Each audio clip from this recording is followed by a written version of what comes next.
Hey, hi, hello, how's it going, everybody? Fuck! I got this far and just realized I certainly did not set up my phone. That was silly of me. Hello.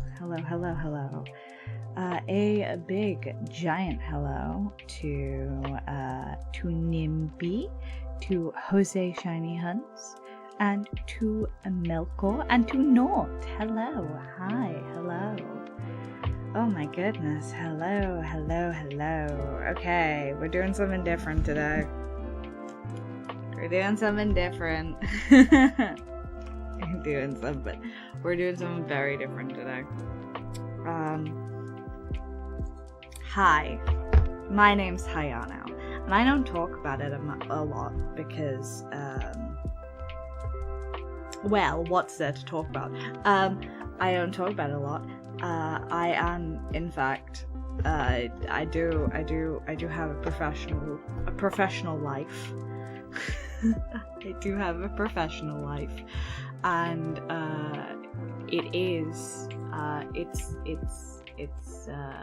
it's VISDEV, visual development. So we're doing something a little different today. I was like, you know, I'm never gonna do stuff like this again because I don't really think I have the greatest viewership for it. So excuse me if I'm a little awkward about it. Excuse me if I'm a little shy about it. Yeah. Excuse me if that is the case.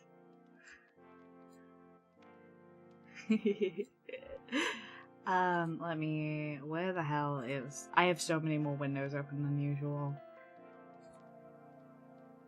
Hello. Hey, hi, hello. My name is Hayano, and today we're going to be doing a little bit of visual development. Hello.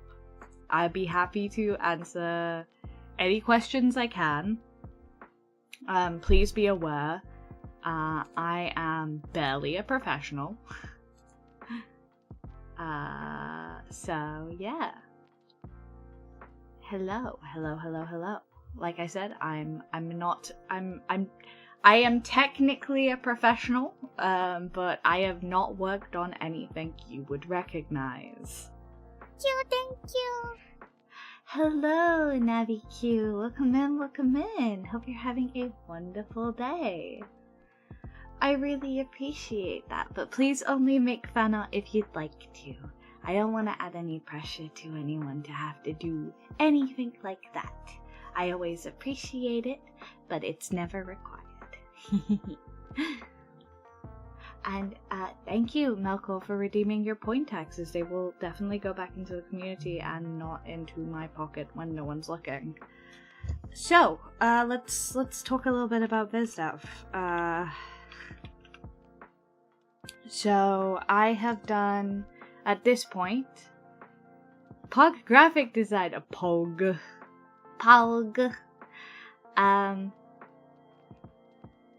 Evading the sugar tax. So let's talk a little bit about VISDEV as a concept. I have mainly done visual development for 2D projects, so 2D animation mainly. I've done a little bit for games.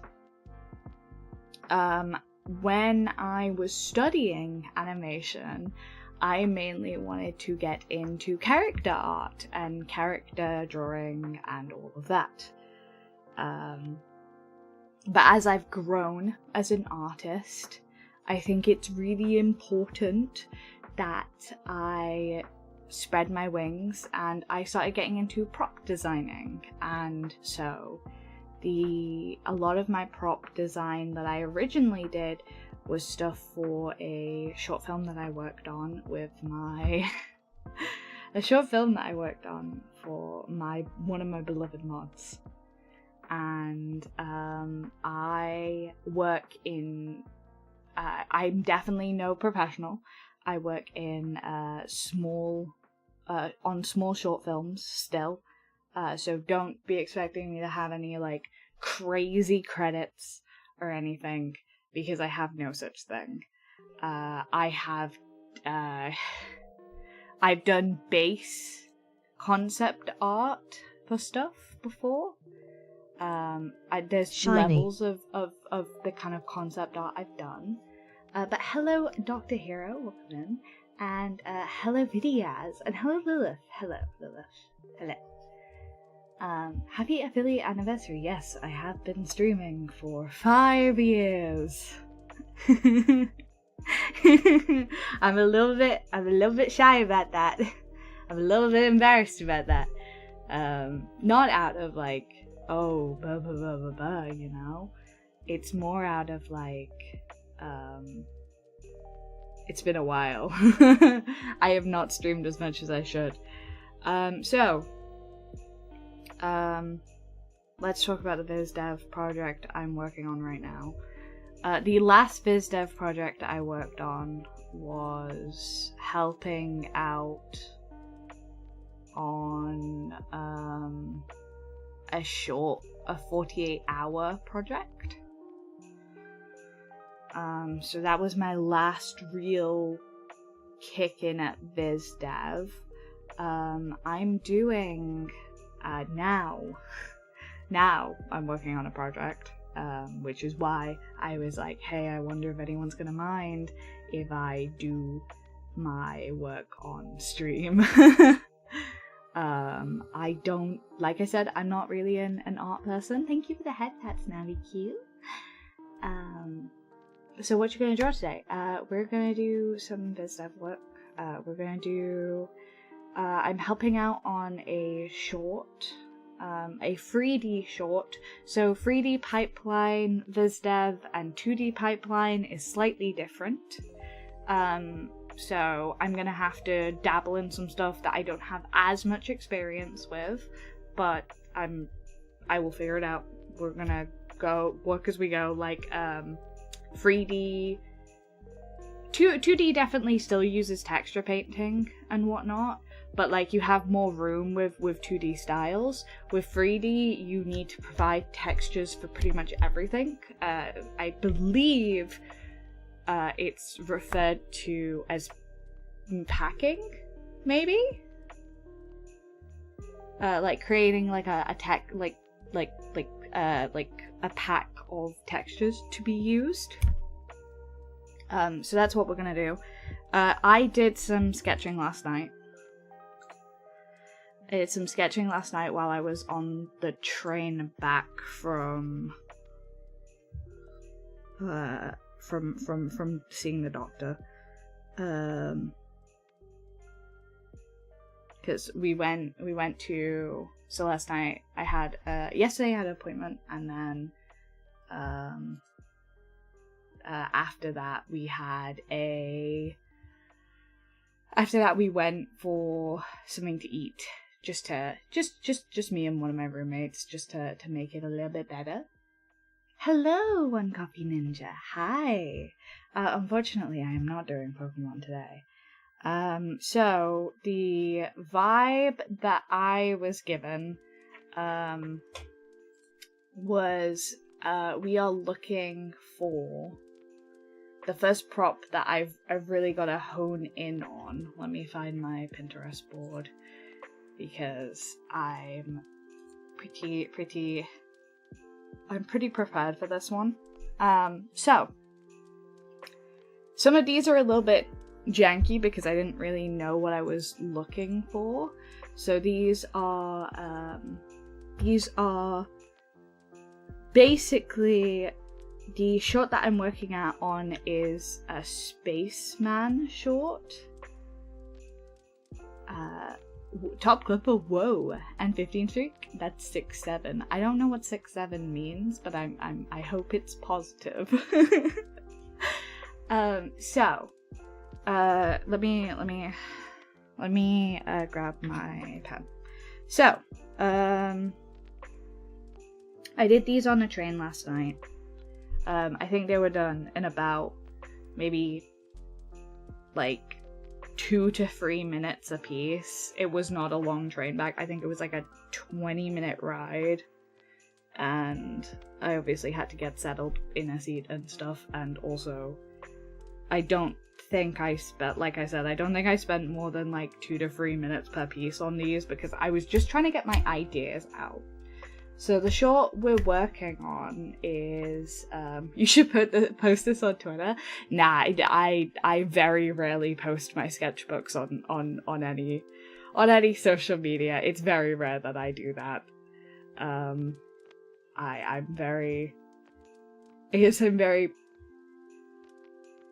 I don't really post about the stuff I work on often. I mean, I haven't really been working on a lot of things recently because obviously I've been giving streaming a big go.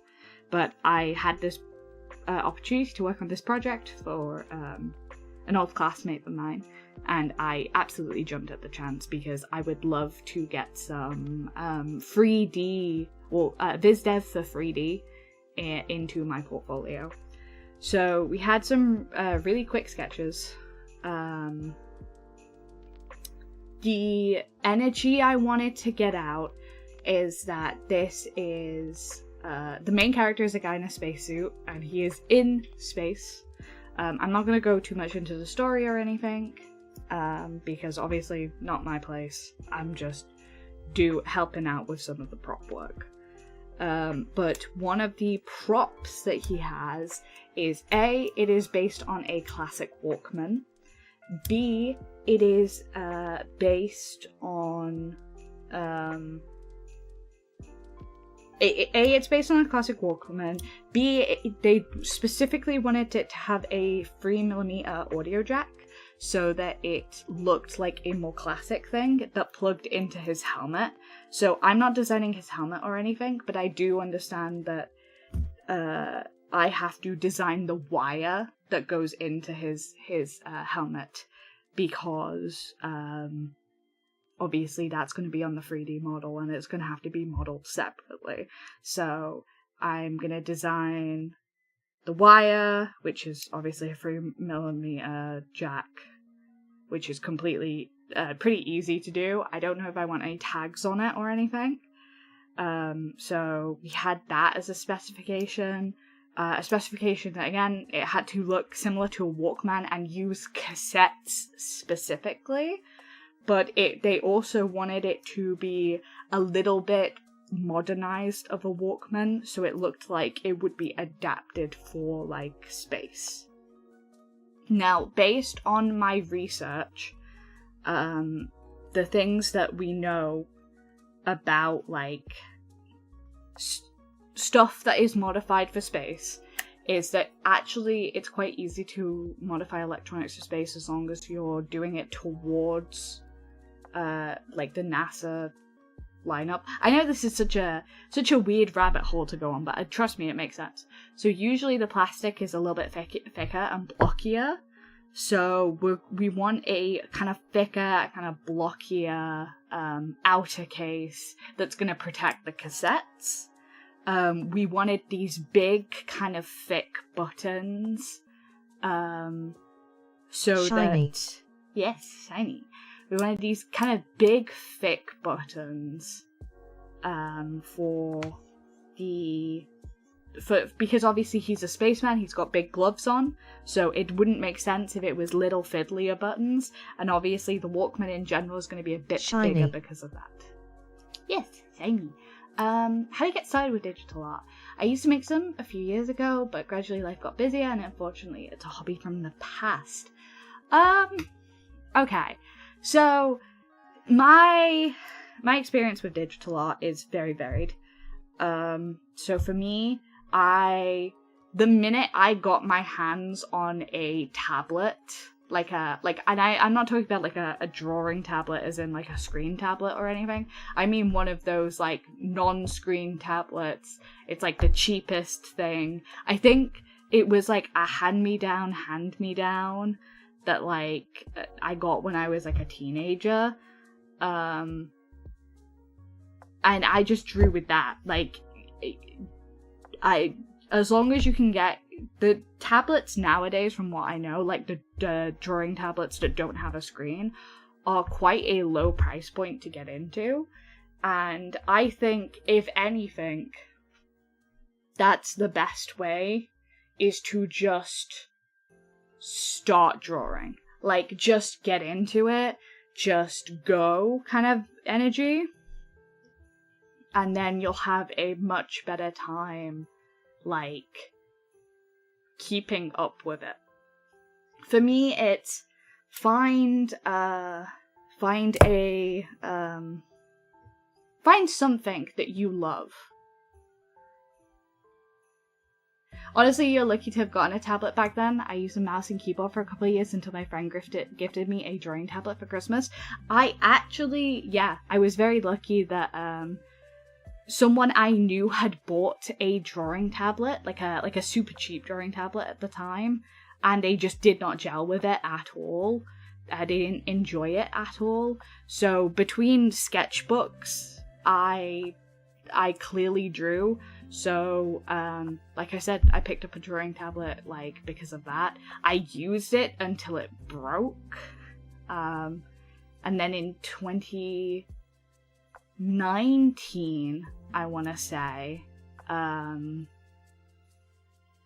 2019, I started getting serious about art. I had drawn all my life, like, but not really learned drawing. It was more like I just drew for the sake of drawing, and that was it. I redrew like manga panels I enjoyed.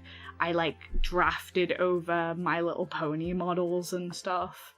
It was a lot of tracing and a lot of like, I didn't really post it anywhere because it was traced stuff and it was just for me. But when I got my first sketchbook, I went wild. If anything, it's sketchbooking that really got me into art. I think, hold on. Let me look, actually. Hold on. I'm gonna go idle for a sec, my model. But I promise it's for a good reason. So, since 1, 2, 3, 4, 5, 6, 7, 8. I think 7? No, that's 7. That's 8. That's 9. I'm on 10 now. So, sorry. Sorry. I went idle for a second. So, I've currently finished since 2020 9 sketchbooks. I'm on sketchbook number 10, and I have sketchbook 11. So the thing is I have sketchbook number 10, which is my big sketchbook. It's like a big square one, and it's for drawing at home. And then I have sketchbook 11, which goes in my bag, and that goes with me everywhere. So these sketches were done in sketchbook 11 because these are like all of that. As you draw, it's a skill you'll develop. Yes. Yeah. I agree. Drawing characters on your own comes with time. It comes with a lot of practice. I went to university for it. I did animation. That's why I learned how to read character silhouettes, read character languages. There's an entire like subdivision of art doing that. I'd say if you want to create characters, create something from the heart. Like, people are always like, oh my god, my first OC was so cringy. But if it gets you to draw and it is your guy, that's all that matters. Even if you pick someone from like a show that's pre-existing, if you draw them again and again and again and you love drawing them, you are constantly improving. There is all you can do and I say this all the time, all you can do is draw. And that is the most beautiful thing about drawing. I wouldn't say I'm like a good, like the best artist TM. I would not even say I'm at that professional standard yet, because I'm not. For me, art has always been that outlet, and when I was doing animation, I was doing more production roles. It's just about being patient with yourself and learning and going from there. Yeah, it takes time and effort. That's basically it. So like I said, about this walk van design we're working on. I haven't warmed up today, which is probably gonna be my big issue. I like this pen because it's like it reacts like a highlighter, and my favorite thing to do with art is grab random awful tier art supplies and use them in my sketchbook. Like, in front of me at all times, I have like a crammed full like Sailor Moon cup of random shitty highlighters, because I believe that if you can lower the tools to entry and just keep drawing no matter where you are, you will get there. Like, I'm a big sketchbooker, so levels of like blah, you know. Happy affiliate anniversary! Thank you. I really appreciate it. My current tablet is broken, which sucks, because it means I can't really prop it up properly without it feeling kind of weird. So, I haven't done digital in a little while, so if I'm looking down a lot and, like, being a little weird, it's because, I do a lot of sketchbooking, and that is how it goes sometimes. You have to endlessly use an artistic muscle in order to, like, keep it. So, I will just be warming up a little bit before we get into it. I think the nice thing about, blocky props and, like, having to create blockier props is that, you can always come back to squares with it. That's the nice thing about being able to work on stuff like this. It's like, wow, I don't have to worry about understanding perspective, because as long as I break it down to squares and Minecraft, essentially, that's fine. It works. Thank you, Iris, for the lurk. Good luck. Good luck with work. Very, very, very sketchy. Walkser. Sorry. Yeah, this is, by the way, this is not gonna be a I'm a super skillful artist kind of stream. This is gonna be a I work at something until it breaks, or I break kind of stream.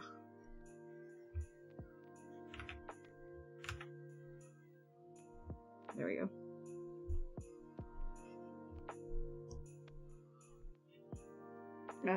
Okay. I think I get what I'm doing now.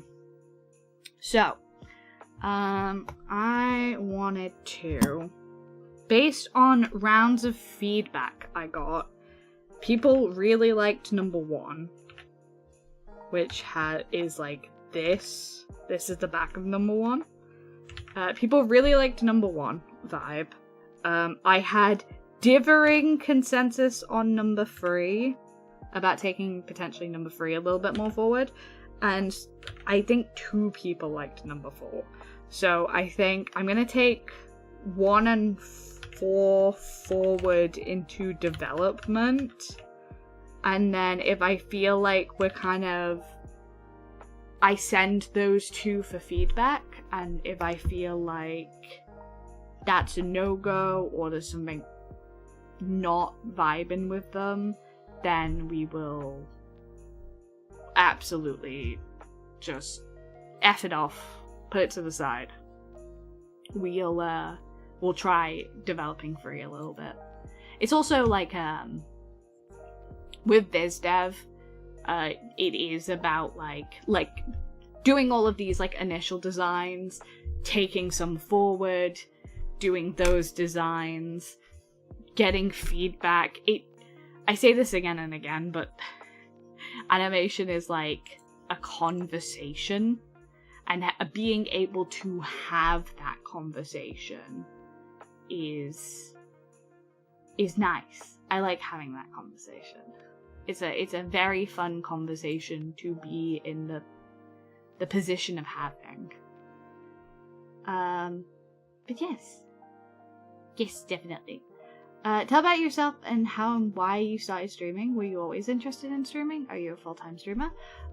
So I have been streaming since I've been streaming, making content since, well, the oldest VOD I have of me streaming, like I have access to, is about 8, maybe 9 years ago.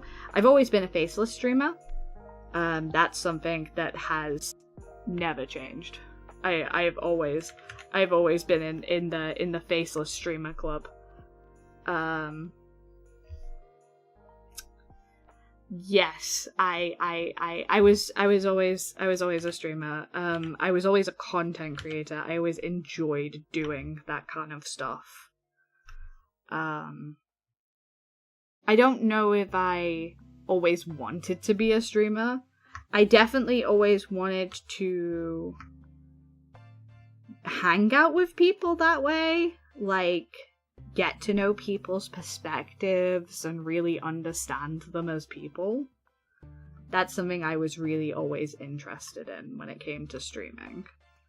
Because I think you're in such a blessed position when you're streaming to be able to speak with people, to be able to understand them, and I guess, yeah, have that conversation. I always felt very, very blessed from that kind of vibe. Hello, Stormy. How you doing? So yes, I've been greatly blessed in my life to be able to continue streaming. Definitely, for sure. That's more like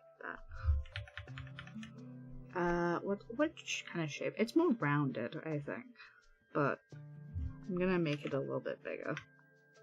We can always edit it back down if it doesn't feel like it's serving, you know. But yeah, no, I've been streaming the thing. Been streaming a lot for a very long time. I would love to be a full-time streamer eventually. I mean, I kind of am giving it a go. I know that sounds kind of like, whoa, that's ambitious, but I am it's something I wanted to try for a very long time, and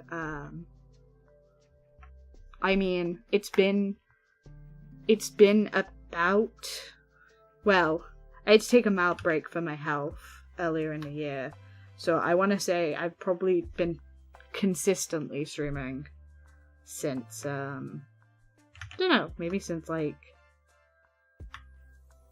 August, September. But yeah, no, I'm kind of vibey about it, I guess. Chill about it is the correct word, I suppose.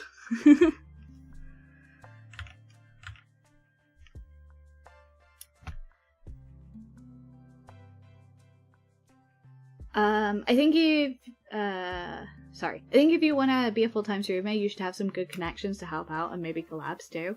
I've definitely done collabs. I'm not interested in making connections just for the sake of getting a boost, though. I'm not interested in doing that. I think I believe that if I'm when I'm good enough, if I'm good enough, it'll happen. And if it doesn't, then I wasn't good enough, and that's on me. And I think giving it my best go is all I really care about, honestly. I think if I've gotten to the point in my life where I start looking at things like transactional relationships,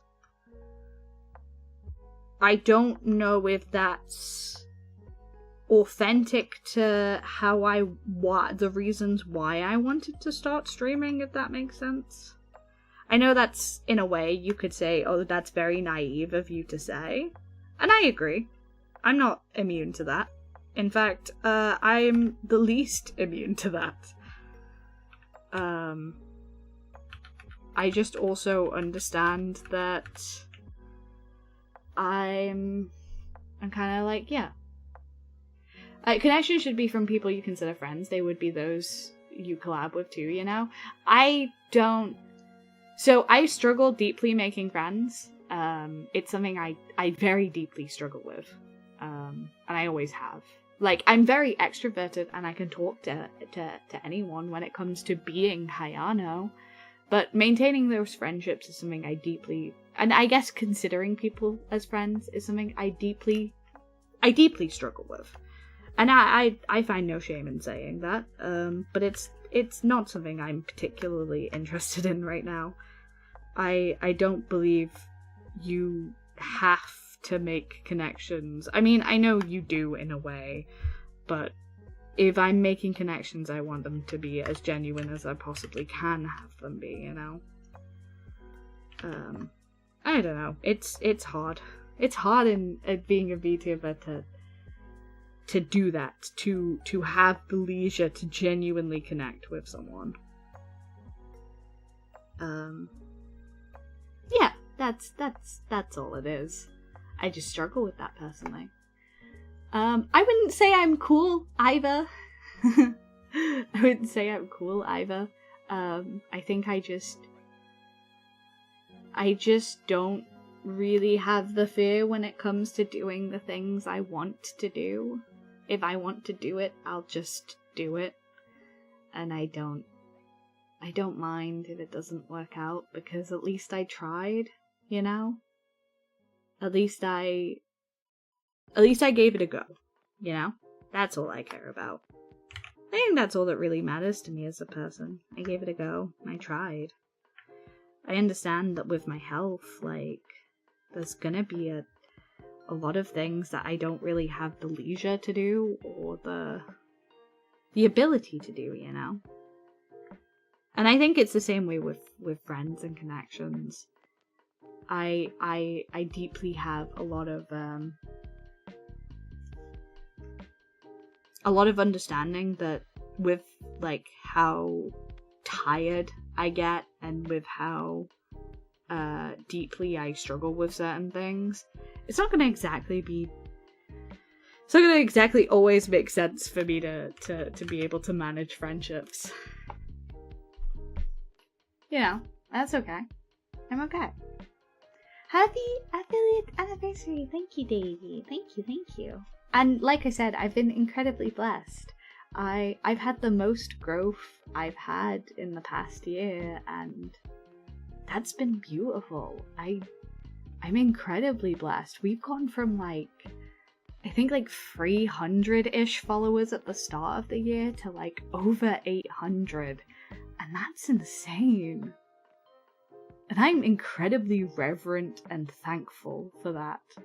And that's it. That's me. I struggle to ask for more when I feel just very blessed to be where I am.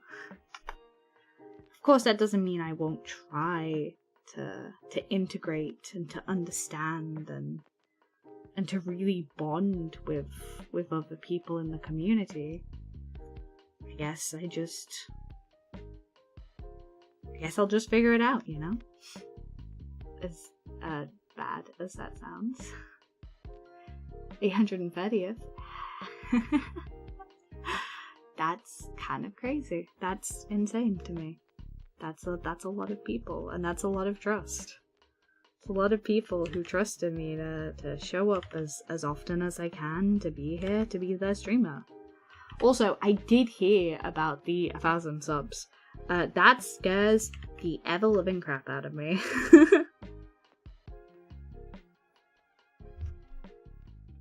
That super scares the hell out of me, actually. Why have they done that? Why have they done that? That's terrifying. That's too much. I mean, I kind of understand why they've done it. It's just it's too much, right? Thank you for the follow, 19 DK. Okay, DK. I'm gonna say DK line, maybe. Is that correct? 19 DK line? I'm very blessed. I'm very blessed.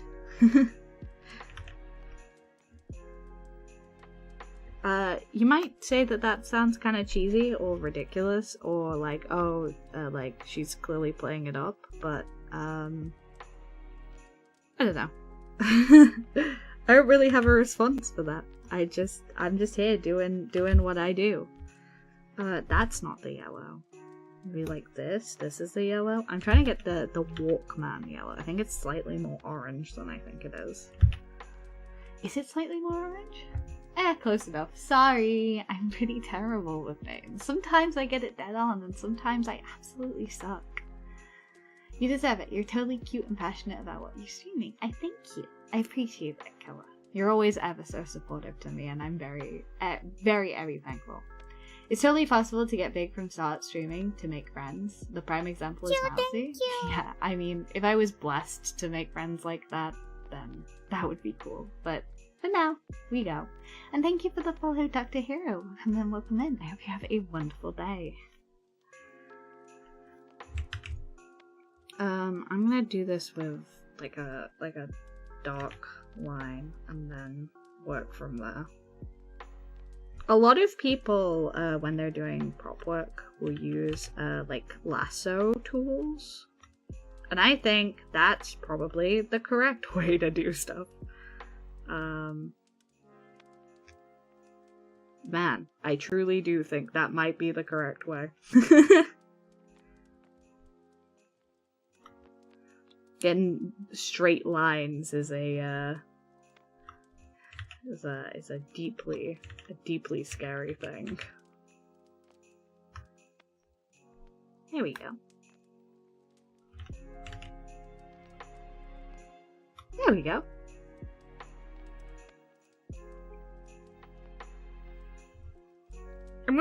I'm kind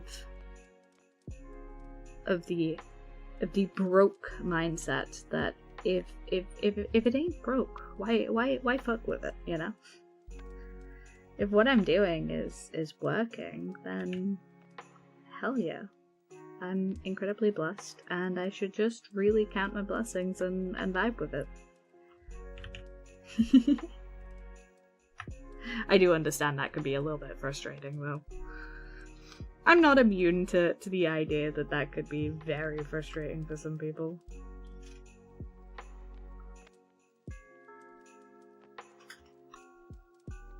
Alright, so that's gonna be the window. That's not exactly halfway like I thought it was, so I'm gonna move that over slightly. Maybe I'm wrong about that. Oh god.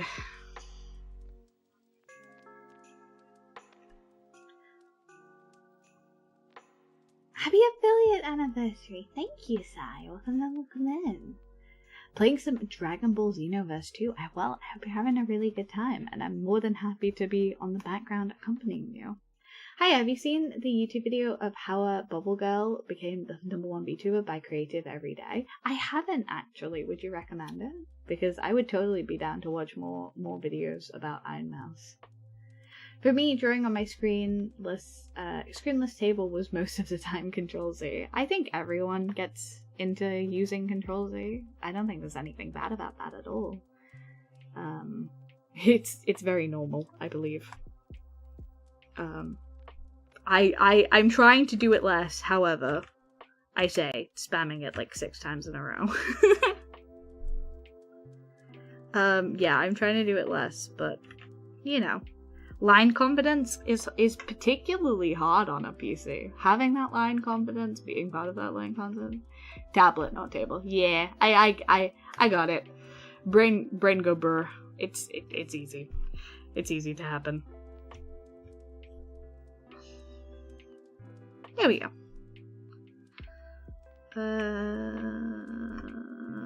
Yeah, no. That was not straight. Come on. Come on. There we go. No. That's not a good space for it either. That's a little... Yeah, okay. How about the... I should not be freeballing this half as much as I'm freeballing this. But you know. You live and you learn. But yes, thank you for the 5-stream streak.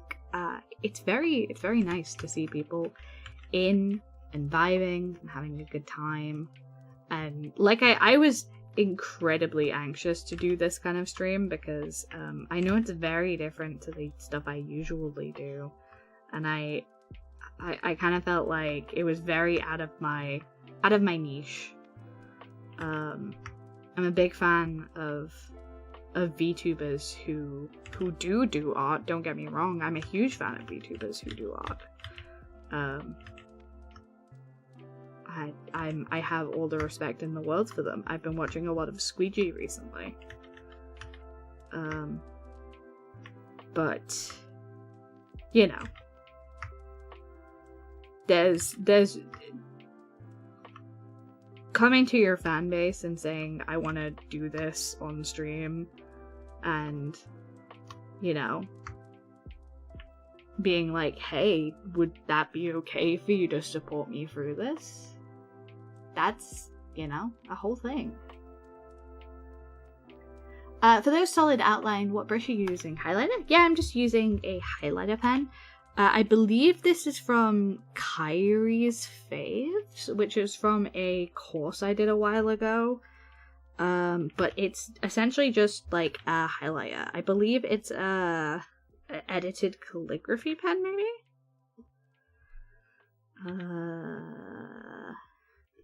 Maybe? I have a lot of... It might actually be a... Yeah, it's definitely a square texture brush marker, actually. It's an edited square texture brush marker that's a little bit thicker and has the blending mode multiply on. So it's a square brush, and when you go over different lighter colors with it, so let's try with this blue.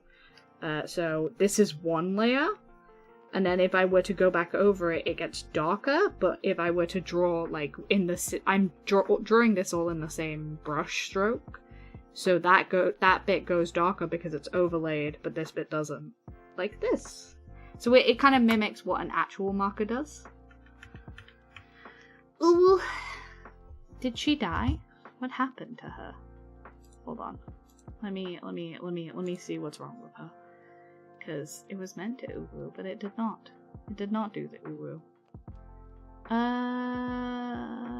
It should be. Should be fine. Let me try her real quick. Let me try her real quick. Let me have a look. Where is she? Chat has something to say. Uwu. UWU. There she is. Do you also make animation? So yes, I have done animation. Yes, I have done animation in the past. I've dabbled in 2D animation. I've dabbled in 3D animation. I do enjoy animating, don't get me wrong. It's just, I prefer being on the visual development side, so like, designing props, doing stuff like this, it's very cool to me, personally.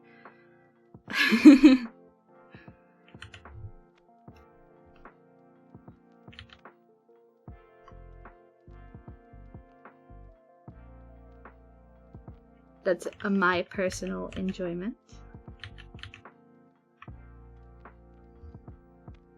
That's that there. Yes, so I had like a switch here, and then the port I had here. But I'm gonna move it a little over from here because, just because if it's here, it feels like it's gonna clash with this side, and just based on how jacks work, if you're trying to plug a jack into like a curved surface, that's not gonna work, so it's gonna need to more be like here.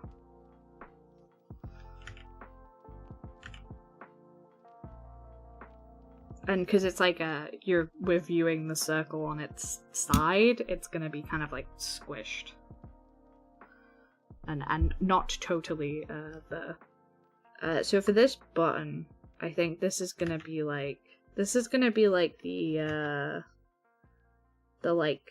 eject button, basically, that's like a switch, essentially. So like that. You know, one of those like you know those old tech kinda, they used to have that a PSP. I don't know if I have one. I have one over here somewhere. Where's my PSP? There it is. So a PSP on the top had Shiny. a PSP on the top had the little switch that you would slide it to open, and it would pop the back open.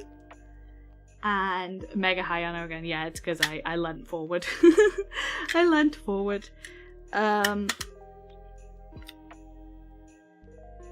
The back of a PSP has one of these open switches, and it like doesn't actually stay open, it like prongs back when you open it. And I have a feeling that the cassette tape would work in a similar way. Well, ejecting the cassette would work in a similar way. So. Oh, you leant forward? Why did you give up?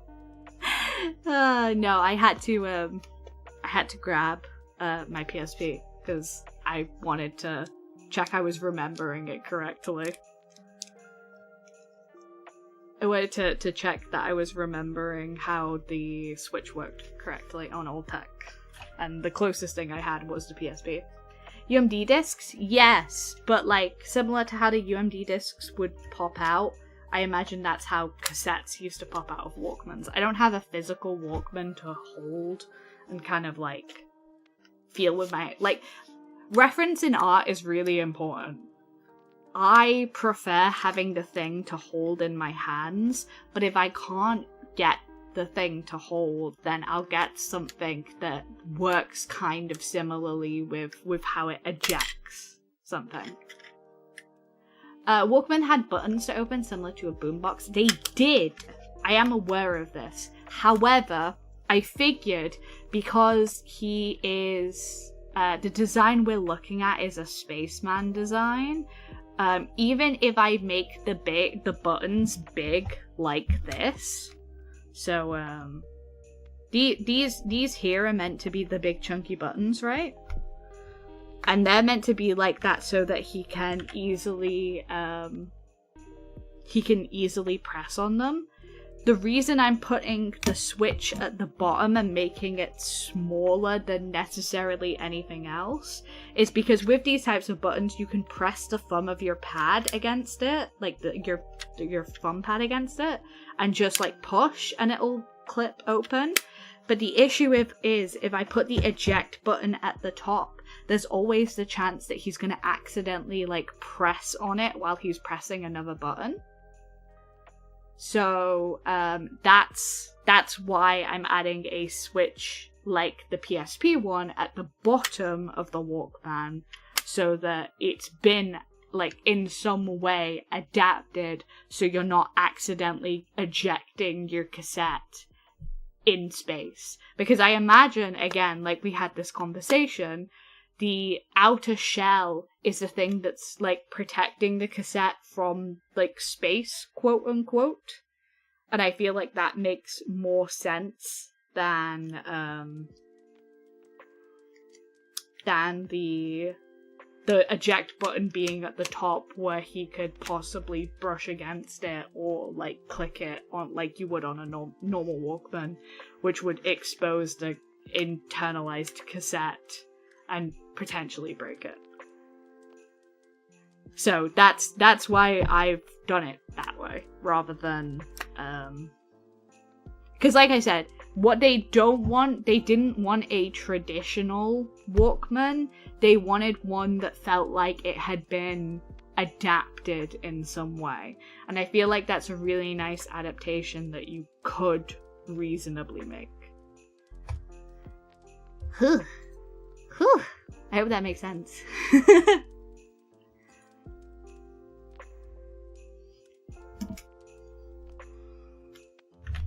I hope that is a reasonable adaptation. I don't really know. I'm just doing the thing that I do best, which is taking a prompt and going, well, technically, yeah, okay. That could work if you wanted it to work that way.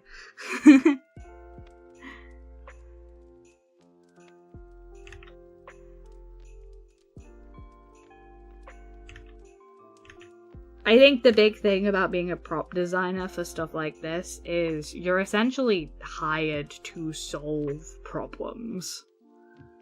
And, like, it doesn't have to be, like, the most perfect solution for it, you know? But it does have to be one that kind of makes sense.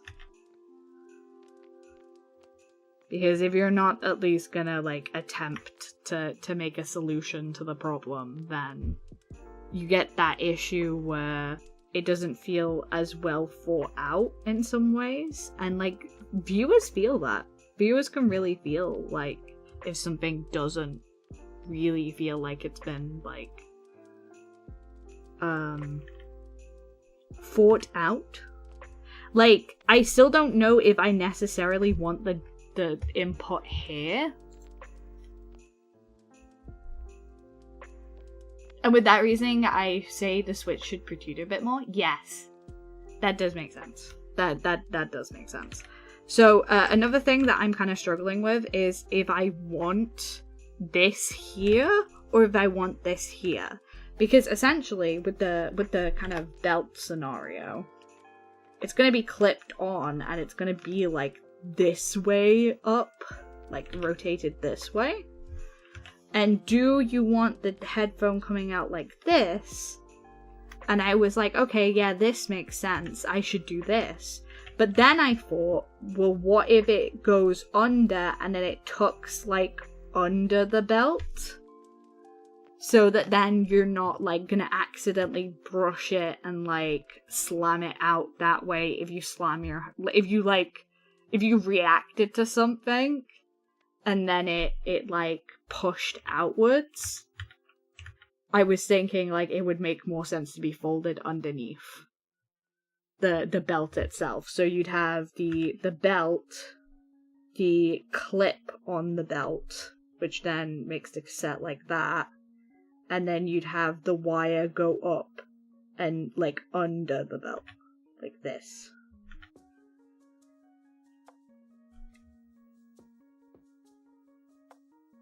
The image of my Walkman flying away from me, his face is so vivid and sad. Yeah. So I think you could probably avoid that if you layered it like this. Rather than it being like this. Because if there's anything that I've learned when talking to people about these things, is that the clip on the back fucking sucked. Oh, it's an ad break in 3 seconds. Sorry. It's ads. We will be back shortly for when ads break. Don't worry, you will not miss anything. Ads.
Hello! Imagine forgetting to unmute. Sorry, I went to get a slice of cheese. Hello. So.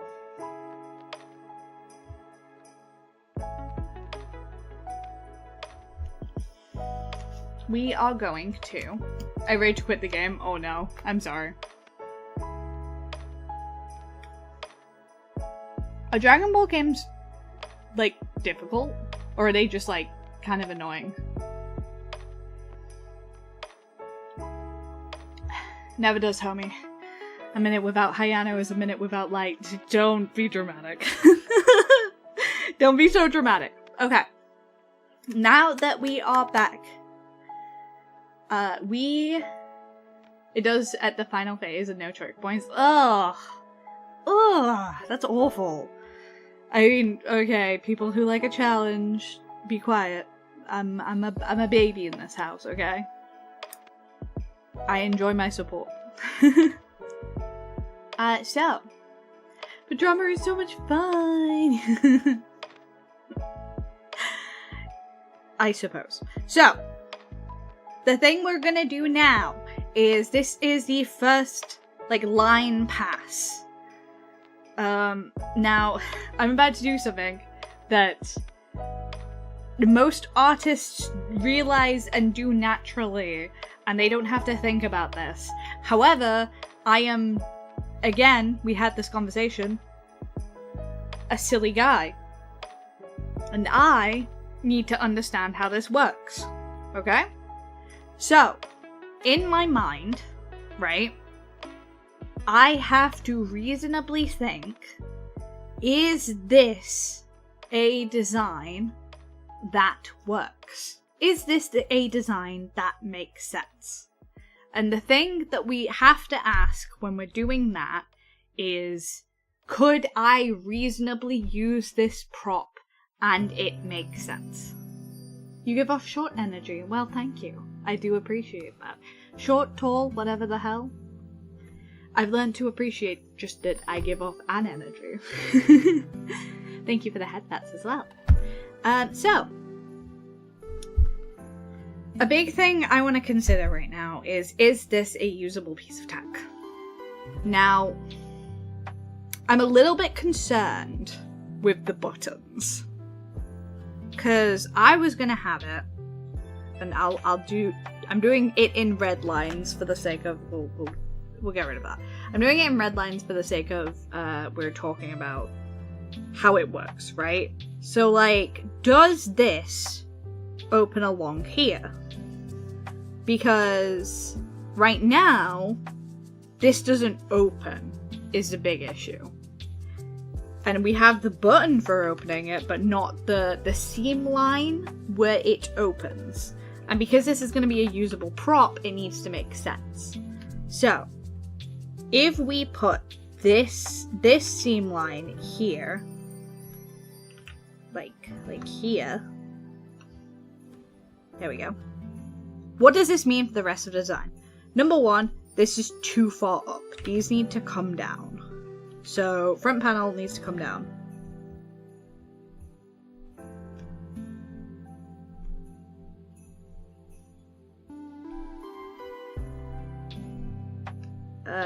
To be lower.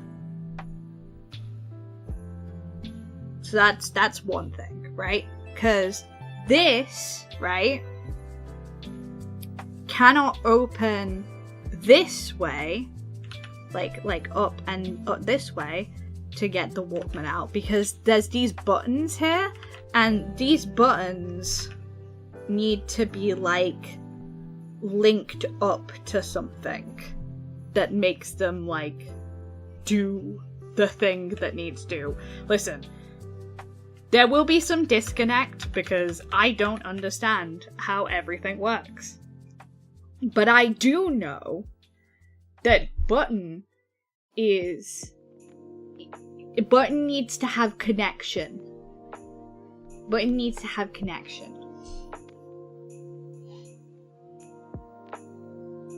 First off, yes, but the current backline would be the seam. Yes. Yeah. So I'm thinking this bit comes down. Oh, you mean like you think this is the seam? Well, the issue with that is if this bit is the seam, is then a lot of seams are kind of going back to the PSP again. A lot of seams are like the actual openings have like an extra curve, and that's so it's like more secure, because otherwise you need clips either side. And while there's gonna be some level of a locking mechanism, a lot of tech like this, I can't explain why. But this. No, the U-shaped one above it. This one. So this one cannot be the seam, because then, if, let's say the cassette is laying here, the cassette is too big.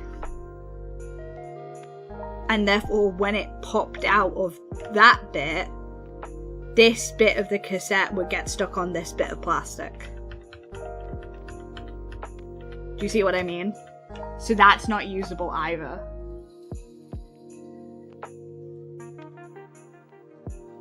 Dang, you're right. Yeah, you really have to, like, a lot of artists can do this part naturally, and they do not struggle with it at all. I have to kind of, like, turn things around in my head and see if it makes sense. So like I said, it can't open from this direction because the buttons are here, so it has to open from this direction, which means there has to be an extra seam line here, which means these bits need to come down. I'm one of those people who, when they make art, they get so scared to share it since I always think my art is bad. I have low self-confidence. Imposter syndrome is a real thing when it comes to art. It really is. Being able to share your art and talk about your art in a critical eye is something that you develop over time, and exposing yourself to your art to other people. Like, being able to accept critique, being able to identify and sort through critique is something, like with that conversation we just had. Reasonably, thinking the U could be where it opened up makes sense. But when you think about it, it's like, yeah. It's like thinking about, like, you have to really think things through and, like, have those conversations. Especially on, like, things like this, where it's going to be used for animation. It's going to be used in an animated sequence. It doesn't have to make perfect sense, but it has to make some layer of sense.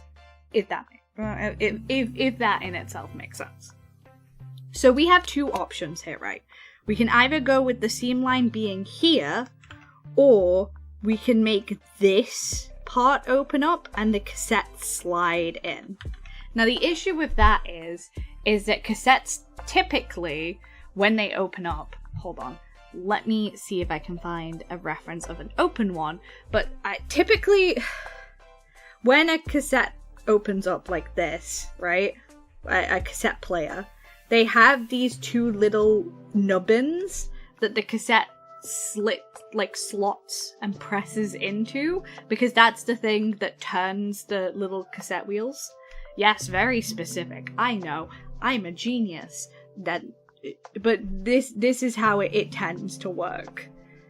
So we can't have a slide motion unless we are also redesigning the actual cassette tapes. And because I think a big part of this animation relies on giving the vibe of someone, like, pressing in and closing a cassette, like a cassette into this Walkman to make it kind of, like, seem like, oh, this person has potentially modified this thing for space, but they still want to keep it authentic to how cassettes work. I think it's really important to have that vibe. Also, what if the entire bottom slid open at the U-seam? You could reasonably have it so that the bottom slides out. The issue is, again, is that you can't, this bit isn't open, and cassettes you have to press downwards and in, because like I said, we were talking about those like little nubbins. So this bit here would also have to retract and pull back like a slide. So it would have to be like a 2-part kind of scenario where this top bit slid off and then this bit clipped up and back, and then you could pop the cassette in, which we could totally do, but again, that's like a very complicated animated sequence, when realistically, for a short film budget, if we were talking like a big film budget, I would love doing something like that, where like the top slides upwards and then like flicked up. It's not very user friendly, and it's more obvious to like have the regular kind of clip up. However, I do love that as an idea, and if I was making futuristic tech, that is something I'd absolutely consider, not because it's not because of the user friendly, but because that would add a extra layer of protection for the cassette. Because I think the issue with these Walkmans is they used to like kind of vibrate a lot, like up and down, and that wear and tear while someone was moving would have wear and tear on the cassette.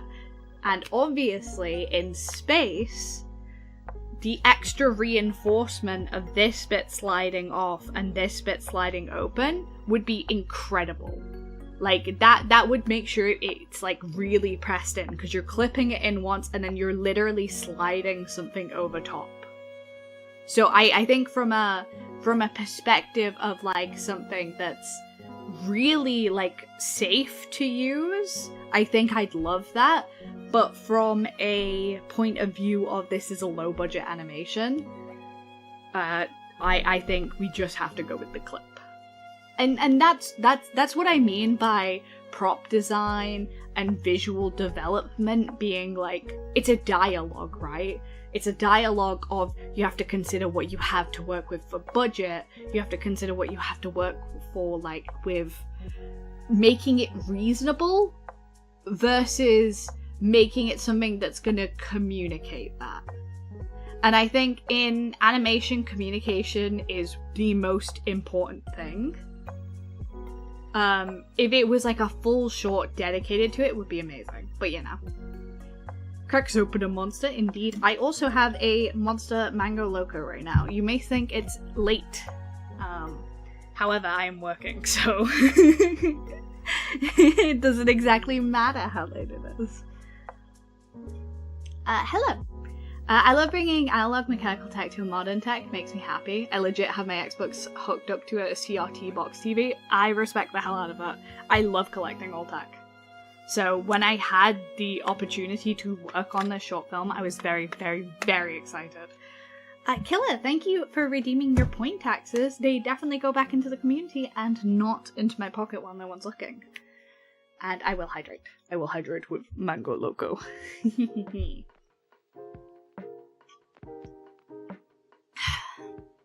Mango Loco is peak. Only monsters I still drink are Mango Loco and Irish Cream Java. Mango Loco is an absolute favorite in this particular community, and I appreciate that. I think, was it Killer? I'm pretty sure it was Killer that did that redid their tier list for the new monster editions, and it still came out with Mango Loco on top. I don't know. Am I right in that? My Discord's being awkward. But yeah, thank you for the hydrate. I did hydrate. I have hydrated with Mango Loco, and it definitely he. I have Monarch, and I finished the purple mixed one. Ooh, what did you think of the purple mixed one? Monarch is good. Mango in general is great. Yum. Dev have other fruit preferences, but I will never complain about a fresh mango. You are so real. That's so real. I'm glad I made this chunkier then. What is this button? What is this that I did? What is this? What is this? This makes no sense. What did I do here? What was this supposed to be? I guess like a bit of texture, so it broke it up slightly. Let me look. What do they have? What do they have? What do I not have?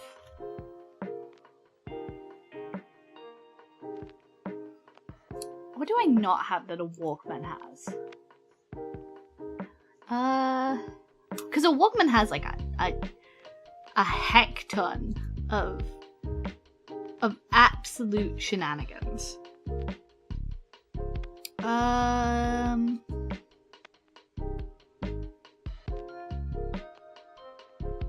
See, I was looking at another piece of art that someone did. I think it was Iwai's Zhang. And Iwai Zhang did a fantastic Walkman that's like really kind of like it looks like really old like 90s tech, and it looks like really fucking cool. But my issue with it is that they had it so that the button part opened up, and I did not understand it at all. I did not understand how that worked. And they had it so that the headphones like were compacted. But then I was like, realistically, they probably aren't thinking of this from like a feasible standpoint. They're probably looking at this at like it looks cool. Rule of cool does a lot. I guess they did have the A and B headphone slots, didn't they? Sorry, I'm looking at Walkman now. However, I do believe that we just wanted the 1.3mm jack. Sorry, the singular 3mm jack. Now pineapple, however, pineapple is good. Yes, I updated my tier list last night. My top 3 is Mango Loco, Monarch, and Ripper. I need to update it because of a Monster Juice Rio Punch, Ultra Fantasy Ruby Red, and Zero Sugar Lanos Norris Melon Yuzu, and Juiced Bad Apple. Juiced Bad Apple is incredible. It's one of my favorites. Probably second to Mango Loco, but it's like a hard competitor for me, personally. I haven't tried the Juiced Rio Punch or the Melon Yuzu. But I had tried Ultra Fantasy Ruby Red, and Ruby Red fucks. Ruby Red's great. It's pretty cheap as well. For some reason, it's like kind of cheaper at my shop than it is like the other like zero sugar ones. And I need to get better at drinking the zero sugar ones rather than the sugar ones, because girl needs to watch her health. Girl needs to be a better human being. Most of the juiced cans here are 175. Yeah, that's about it. 175, or I've had a couple of juiced ones go up to like £2 or £2.05, and I'm like, that doesn't seem right to me. But you know, what can you do?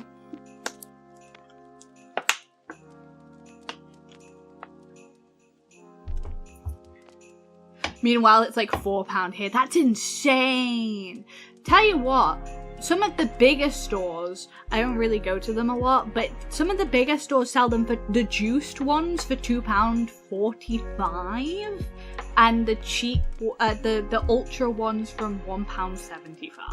And I'm like, this feels like daylight robbery. I really like the reserved line, like the reserved pineapple and watermelon. I haven't tried any of the reserve line. I want to so badly. So dearly. Also, sorry. I do want to say, I'm really sorry if, like, this isn't super interesting, like, the me yapping about, like, these notes and whatnot. I'm really sorry if that's, like, super not fucking interesting.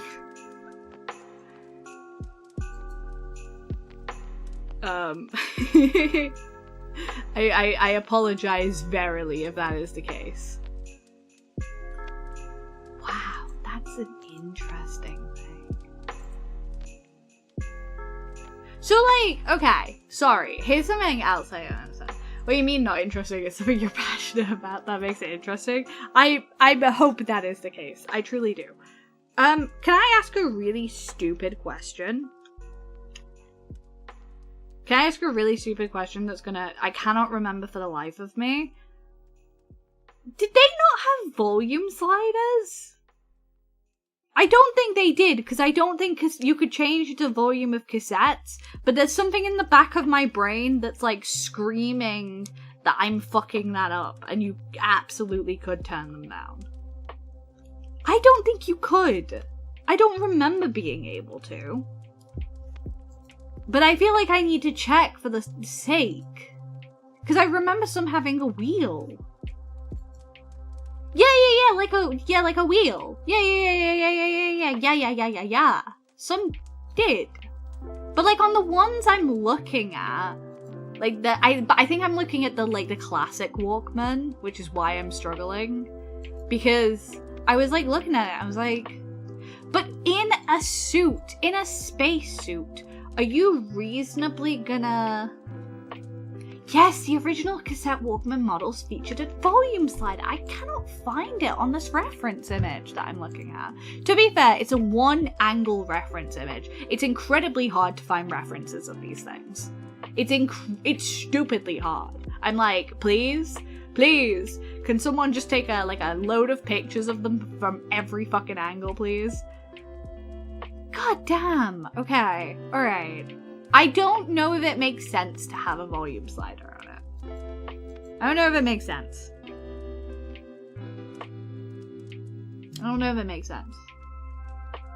Let me see if I can find my old one. If you can, that would be incredibly amazing. But if you can't, absolutely no pressure. How would I make it so it's easy for a spaceman to turn his sound down? Because like a fiddly knob isn't gonna work. A fiddly knob is absolutely not going to work. That's not gonna do anything, really. It's not really gonna do anything.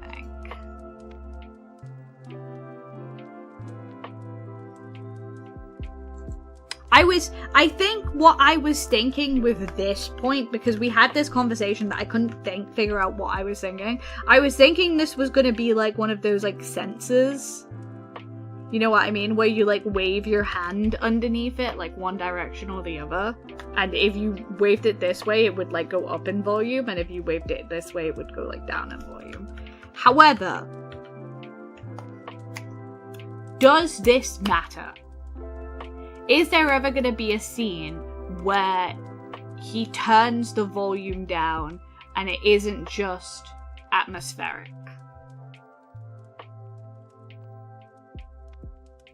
You know what? I think this is a director question.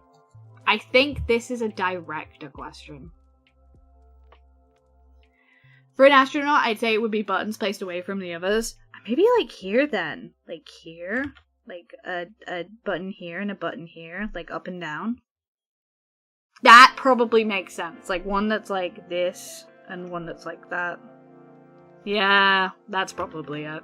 That solves the question of should the audio jack be here or here then, because it needs to be on the bottom then, because the volume sliders need to be next to each other. Got it. Okay. Right. It matters.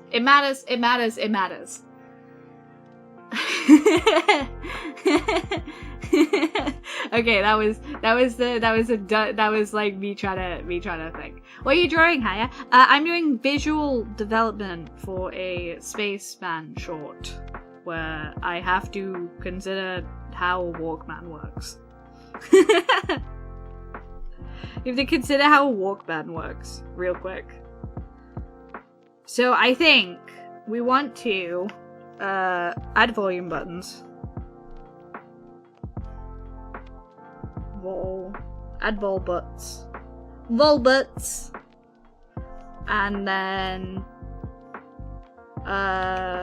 that we've said that needs adjusting. We're gonna add the vol butts. We're gonna add the casing. Add case opening. And, yeah. We need to fiddle with the front panel. Okay, that makes sense. Also, can confirm my Walkman is not in my retro tech drawer. Big sad. I don't know where it is then. Probably packed away somewhere. I'm sorry. But hey, at least you know. At least you know now before you went inevitably, like, looking for it and being like, where the hell is it? Alright. But yes, I'm working on a Spaceman short. Well, I'm helping out with it. It's not really like... It's me doing my job, but in like a super low-key way. A super low-key, like, very, very chill way.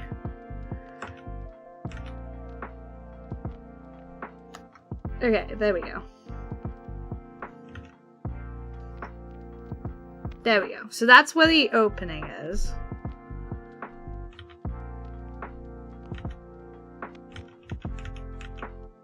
That needs to come like the, and like the, and then like the, okay. That's a little too far up, needs to be a little bit down, nope, still.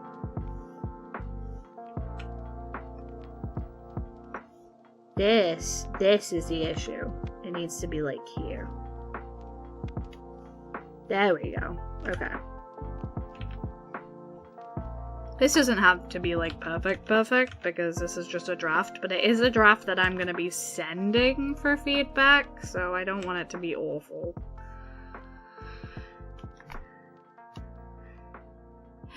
Hey, hi, Elizabeth, hello! Thank you for redeeming your point taxes. Welcome in. They will definitely go back to the community and not into my pocket when no one is looking.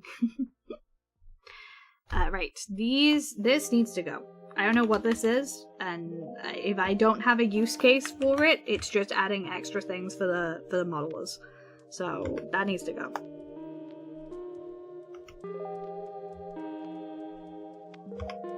And then this kind of needs to jut out and probably be just like a touch bigger. So like that.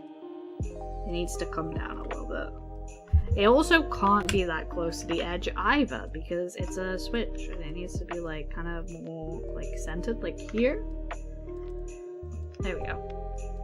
Select, deselect. Okay! And then with this one, we're gonna make it a little bit more spherical. And we're gonna bring it maybe like next to, no, not next to, that's a bad idea. That's how you get something unfortunate happening. And then let's do this. There we go.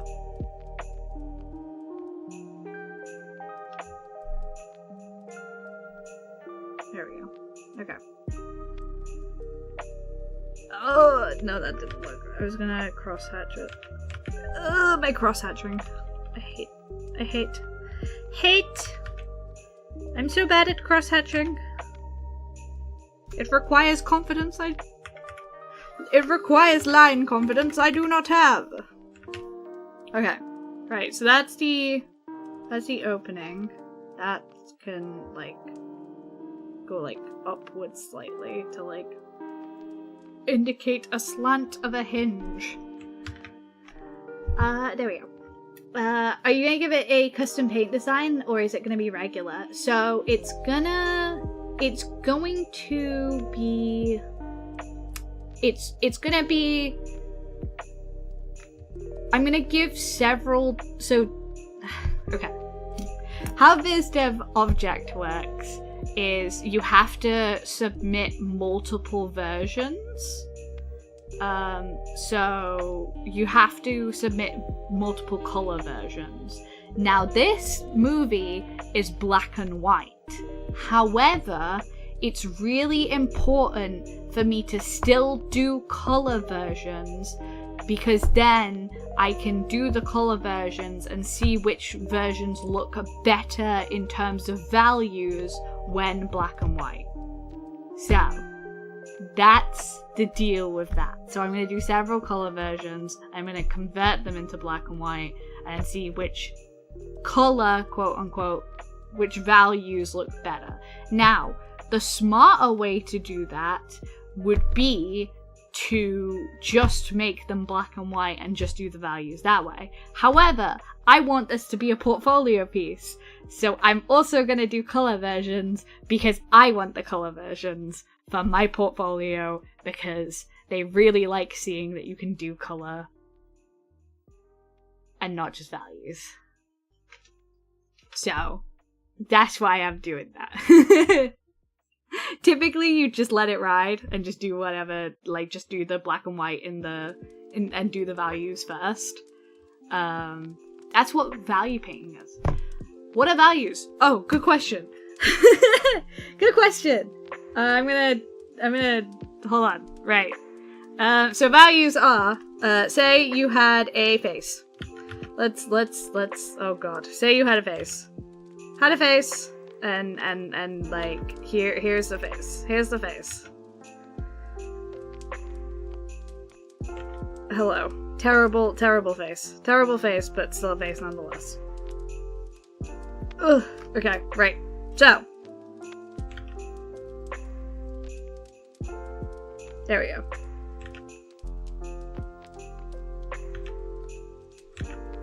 Ugh. Ugh. There we go. There we go. There's your face. So, values are, before you do a pass, like a color-based pass, you would do your values, so they're like various levels of grays. So like this, and these different grays, you do them in, like I said, you do them in gray. And, so, values is like a bar, and the bar is from light gray to dark gray. And it goes all the way from like white to black, essentially. And the reason we do our values is because values basically limit your color palette. And say we had a situation where light was coming from over here, doing the planes of the face, like the nose and taking account for the lips and whatnot, that converting it into just simple black and white makes it so much easier to understand where the light should be and how it should be interacting with the object itself. So here we have the light tone, which is the light gray, we have the middle tone, and then we have the darker tone, which we'll say is this. Now, for those who are less familiar with art, this is like highlights, middle base colors, and then darks. Now, like I said, we do this with the grays so that you can get a really good idea about how the light works. But the thing is that you need to get various level with grays, because you need to... Light doesn't really technically work like this, because light is more about like bounce light. So like there's, or in the darkest bit of the shadow, there is some of that bounce light. And then in the... Some people do it that like in between this and this, there's like a darker bit. So it's replacing the original colors with different shades of grey to make it easier. Kind of, it's more about being able to process the lighting in an easier way. So another way you might see it done is like a circle. So like you might see someone draw a circle and then they're like, shade the circle, and you do it by like Hold on, let me select it. So, like, you'd go darker. Get the airbrush real quick. You go like darker. It's also like the placement of it, basically. It's not just the shades themselves. It's exactly where the stuff is like placed. Like, rather than like you just being like, oh, light's coming from this direction, let's just do all of this. It's about understanding how a sphere works in 3D. So it's like the values not only help you simplify the colors out, but it also helps you define the shape itself. So like we said with this, I'd do like a kind of gradient pass where like we'd be like darkening it around. So it's about carving out shapes as well as making it more simple. So like we said, there'd be a little bit of like, and I'd probably make this smaller, there'd be a little bit of like bounce light, and that bounce light would have to be curved because it's not, like I said, it's not just about communicating where the lighting is, but how the lighting affects the very object you're looking at. Because lighting doesn't just exist in a vacuum. You can also do like values and stuff, because some people will do what's called gradient maps on top. I'm pretty awful with gradient maps, I'm not gonna lie to you. But you can work and do gradient maps on top. So like, create gradient layer. Boom, gradient map. In a very simplistic way.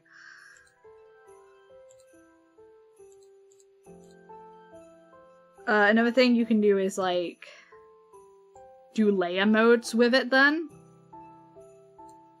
So then, boom. Voila! Gradient maps are way more complicated than that. If you're interested in learning them, look up an actual tutorial. They're really, really complicated. Well, they're not really complicated, but they are like way more complicated than that. More complicated than layer modes and whatever the hell. But it's about how you like doing your gradient maps, really. But no. So some people, some people paint all their values in using grayscale first. Let me type that out for you.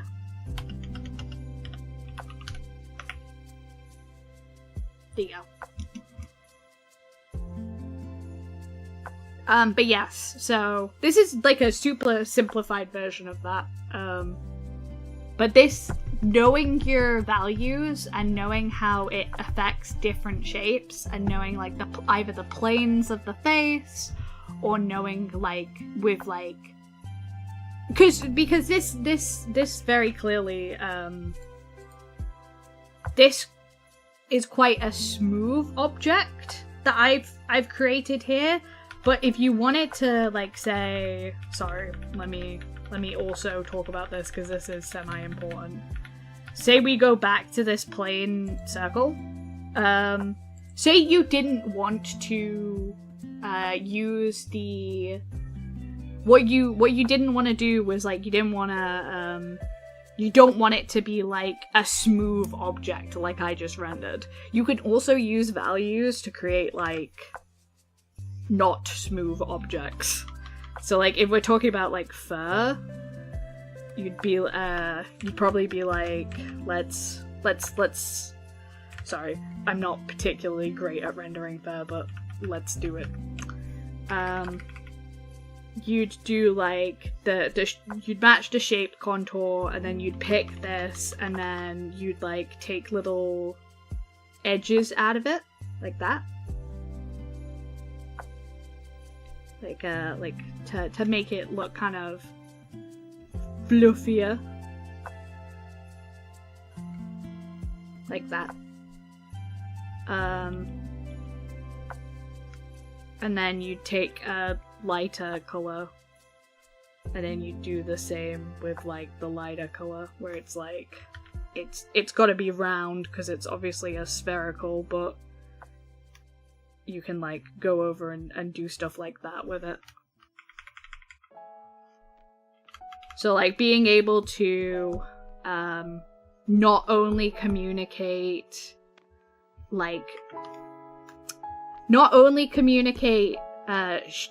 the color, also communicate the texture that you're working with. Like so. Obviously, very bad example because I'm rushing the hell out of this because I'm trying to say it for realism's sake. And then you could go through and you could like, we take that and then we take these like, and we take this and we do this, and we take this and we do like this, and we'd like, again, go in.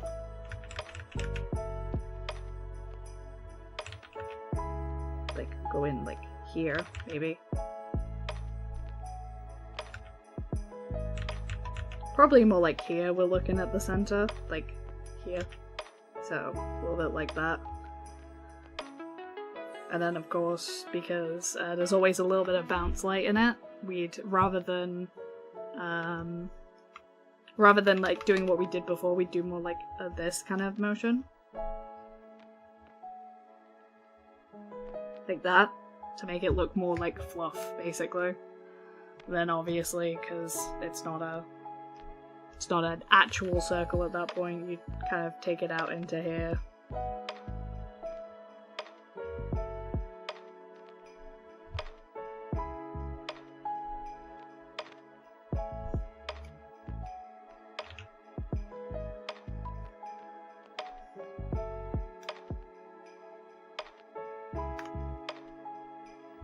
There you go. Like that, basically. That's a green perf! Yeah.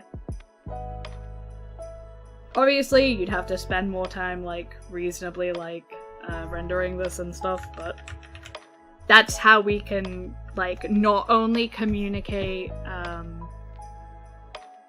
not just communicate the texture.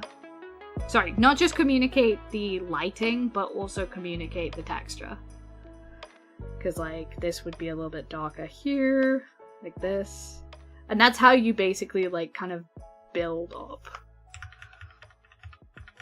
But yeah, you kind of just build up that shape over and over and over again. Like I said, not a great example, but, you know. You just keep working at that and working at that and working at that till you've got, like, a really good, like, texture. And if you zoom out, yeah, it kind of looks like what you want it to. You could just post this saying it's a cat loaf and people would believe it wholeheartedly. If you gave that a light brown base scale, it would look like pastry. Or maybe I'm just hungry. Perhaps. Like, hold on. I don't think... I'm terrible at gradient maps. That's something I do need to get better at.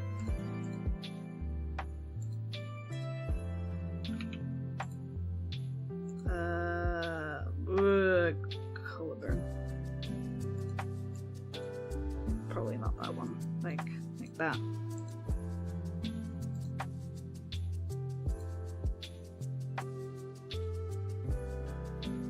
I do gradient maps in a really weird way. I'm very sorry. I understand that this is a very strange way to do gradient maps. I'm not immune to it.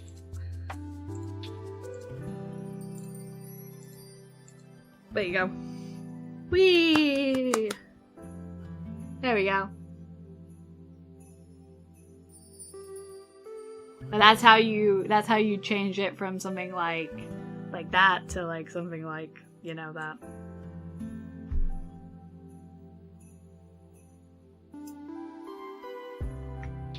Obviously all art looks better zoomed out, so that's why I zoom it out.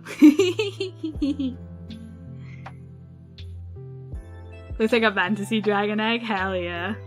But no, that's kind of why values are so fundamental.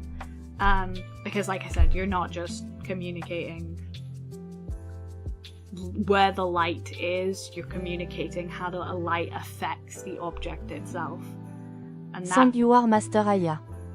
I'm really not a master. I just know. I know a lot of the theory. I do know a lot of the theory to be able to be like, here's how it works. I don't always totally implement it myself. Thank you, Poppy. Thank you for the happy affiliate anniversary.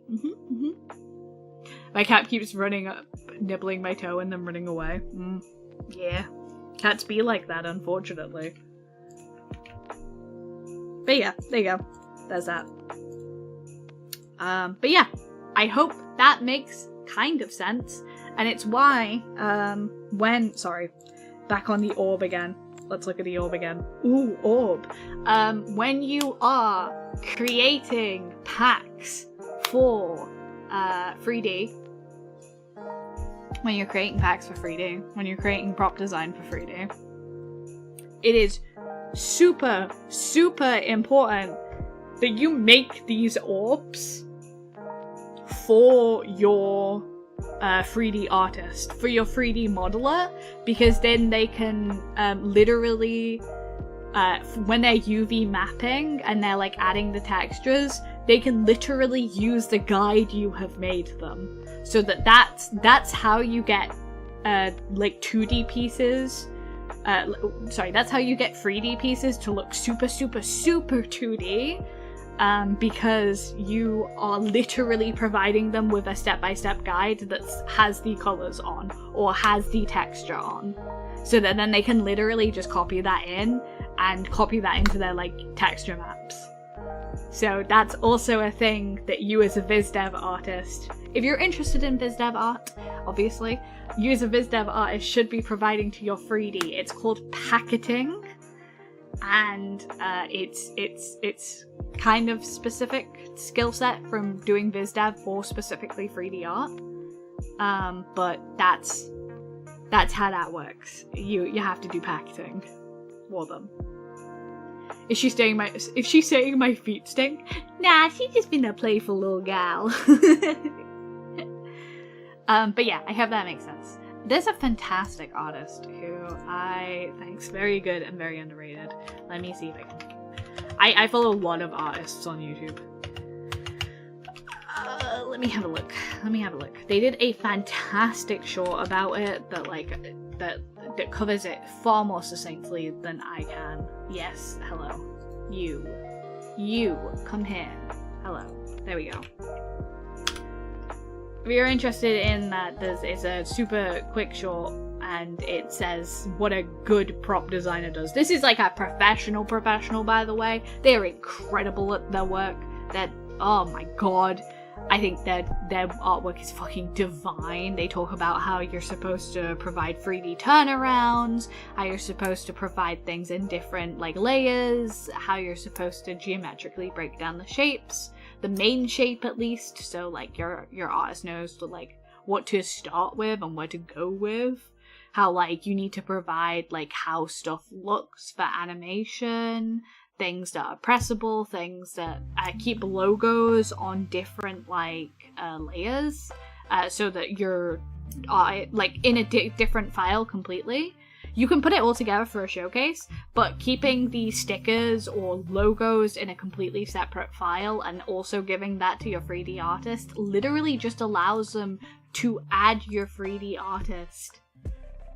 Just allow your 3D art to be like completely immediately added. This is like the guide, the royal fucking level of 3D prop design. Even like 2D prop design, like stuff like this is not as needed in 2D prop design depending on the art style, I will say. I've definitely phoned in some prop design in like my years at university where I was fucking cramming as much physical work in as I could. It's great. Nico's absolutely fucking amazing. Thank you for the pet. Thank you. One more before the ads. Yes, I will hydrate. Thank you. But I hope that makes sense. I hope that helped. Like I said, I am nowhere near professional. I just pride myself in being able to think. Pride myself in being able to think a little bit. But yes, we need to add the volume buttons. That's something we need to do. Let's get the guidelines back. Bring the guidelines back. Bring them back.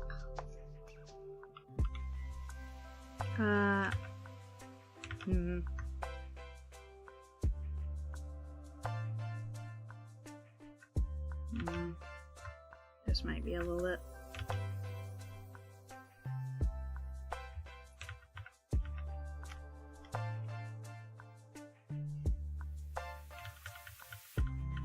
Okay. Let's see. See what we can do about this. No. I want them to kind of not be that close and not be that thick. Not be that close and not be that thick.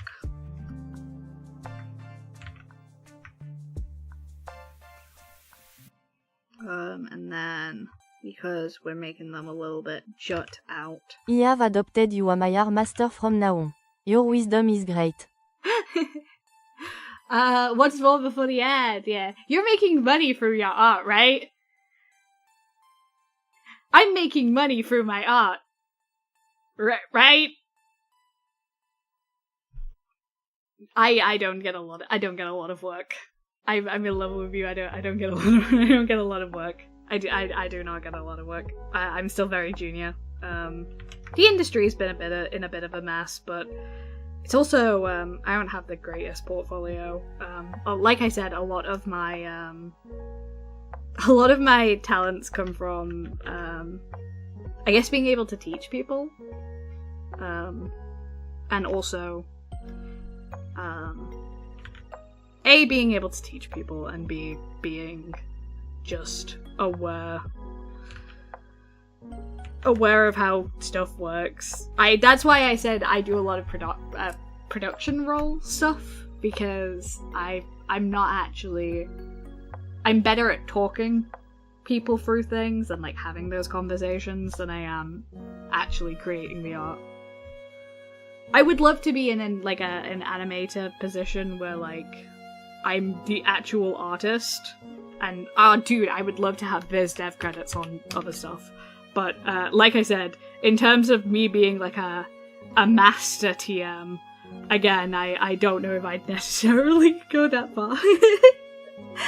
I'm glad I can help, don't get me wrong. I'm all about like I'm all about absolutely like sharing my knowledge, and like I don't believe there's anything to be lost by having more people in the industry. I think being able to do art is a very beautiful thing. It's a very beautiful job to have, and it's a very competitive sphere, of course, but I'd never like gatekeep any of the information because there's no point. The more artists we have, the just better it will be. If I ever need someone to help with animation, I'll hire you. Oh, that's very sweet. You're very sweet. You're very, very, very sweet. Like I said, I'm more than happy. I would have loved to do like a teaching thing. I was actually considering going back to my university and teaching. But I didn't really, unfortunately, because I wasn't really a part of any like real big things. It just never really came up as an option. I would have loved to. Don't get me wrong. Alas. That's just how it goes, honestly. You don't always get to do the things you want to do. It's about being aware of that and not giving up.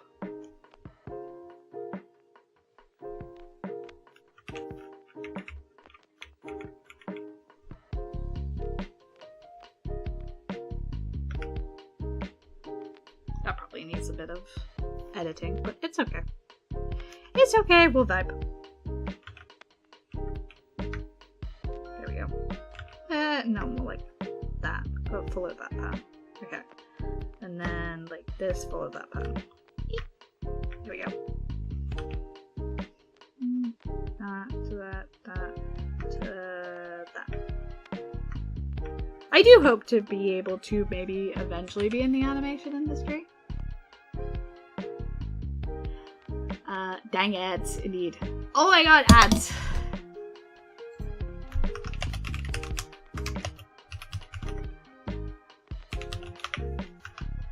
Don't worry, we're on BRB.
Hello, hello, hello, hello.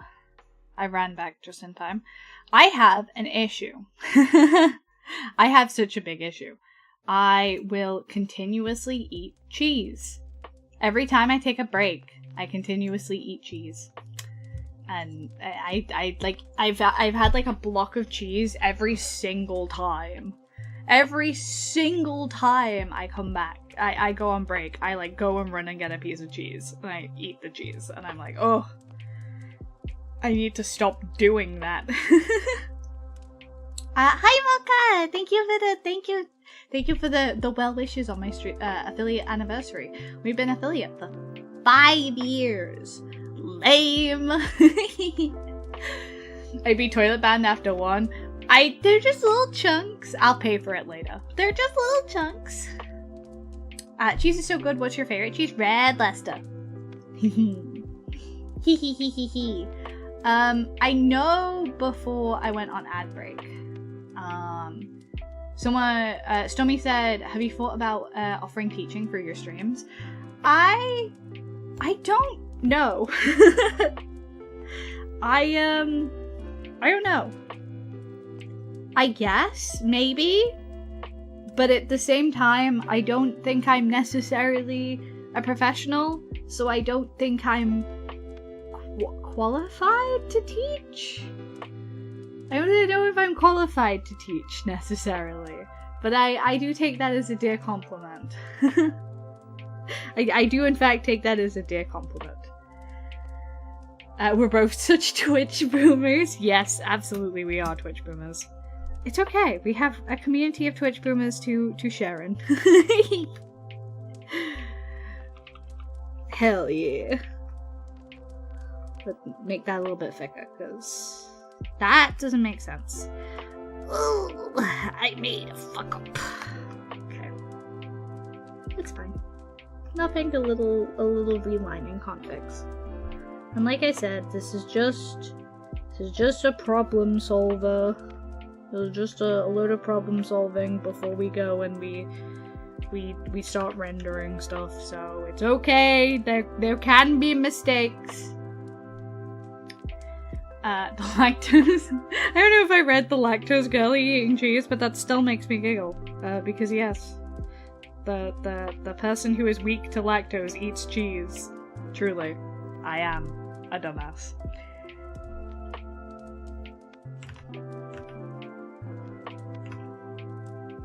There we go. Actually, I can get rid of that. Okay. Don't like that.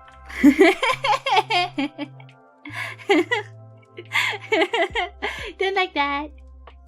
Don't like that. Okay.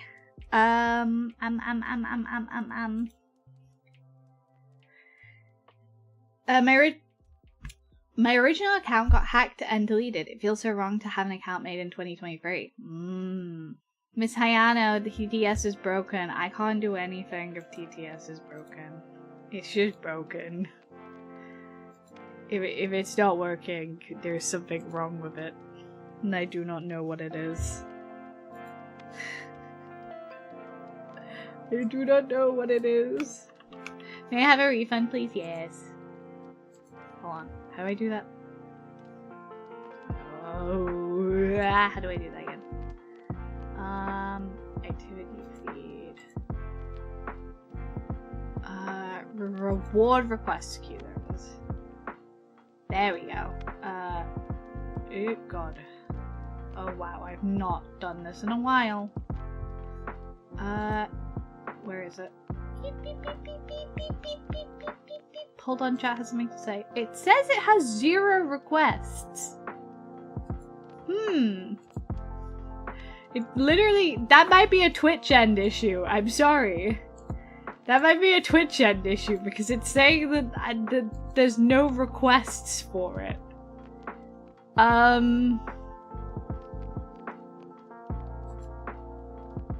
What the fuck? It's okay. I'll find like the last time. Hold on. Surely you have in the last month maybe redeemed. Yes, you have. You have redeemed, so you have been refunded. You have now been refunded. There you go. You have to have mod view open when the request goes through, I think. No, I have a reward request queue, and it has like all of the rewards from like the last like 23 days. So I don't know. But yes, you should have 200 points back. There you go. There we go. I figured out how to do it. I could do something so funny actually right now. Maybe Twitch might eat my ass if I do this. You know what?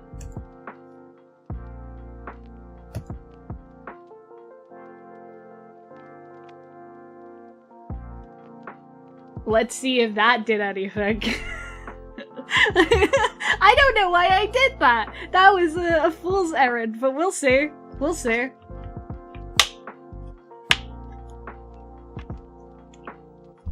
We'll see. Maybe taxes just went back. Maybe chat taxes just went back.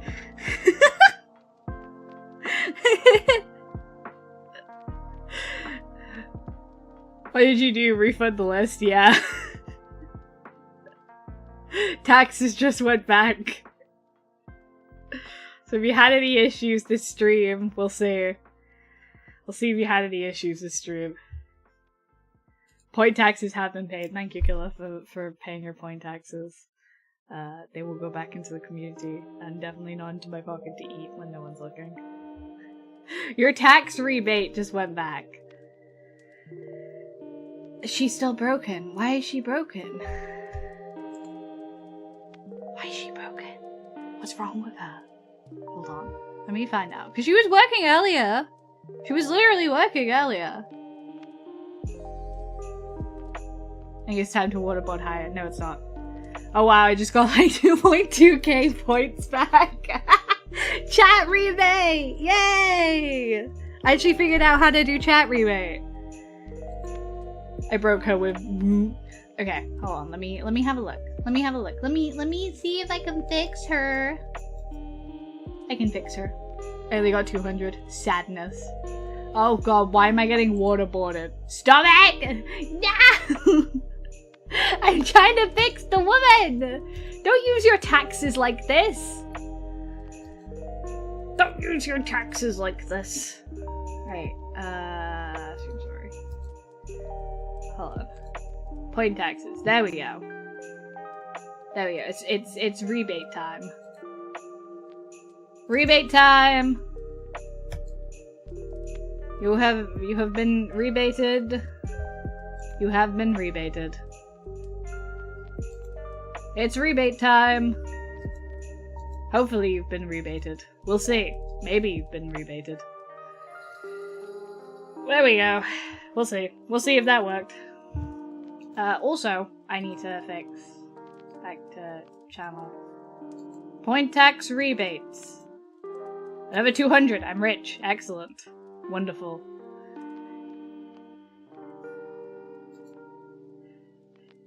Another 1.5k. What? That's how many times you've redeemed point taxes. that's your tax rebate. That is a tax rebate. Where is sounds? Where on earth?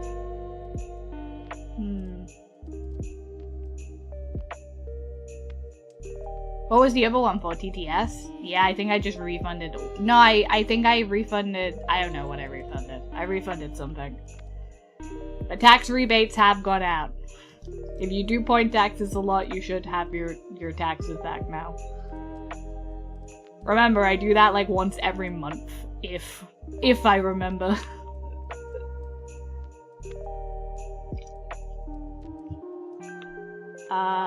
There we go. Stream summary. No. What? Where are you? Where is the TTS lady? Where's the TTS lady? Where's the TTS lady? Where VISDEV.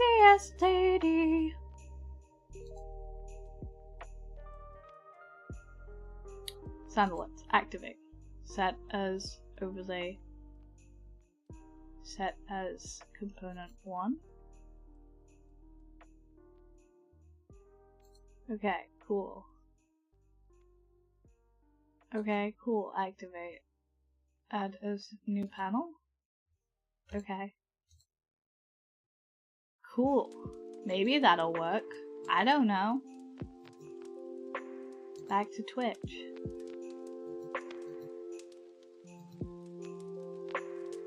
Create a dashboard. Maybe? I don't know. I don't know! Maybe it works. So you're saying point taxes is a bank? Yeah. I need to do all of those hydrates in a second. And I'm not happy about it, Killer. Also, what program are you using for this drawing? Clip Paint Studio. Clip Paint Studio.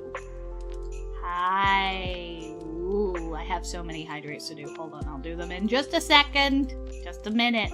Just a minute. You will wait a minute. You will wait a minute. We'll wait a minute. We'll wait a minute for me to do this. Hold on. Let's have a look. Chat something to say. Speak! Speak, child.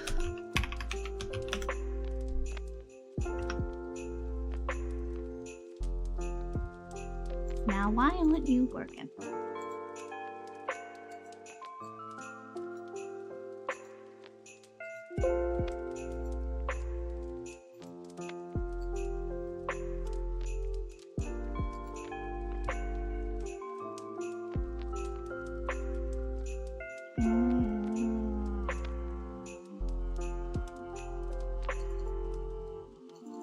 That's awesome. Let me see. Have you checked the extension? Yeah, I just checked it. Pollo. Pollo. There we go! She's working again! Woohoo!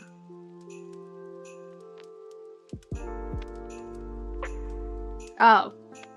It wasn't to me. Sorry, I was looking. Alright, Killer. Now you are significantly, you can waterboard me. Thank you, Killer, for the hydrate. Not quite as complete. Thank you, Fizzy Killer, for the hydrate. Thank you, Killer, for the third fucking hydrate.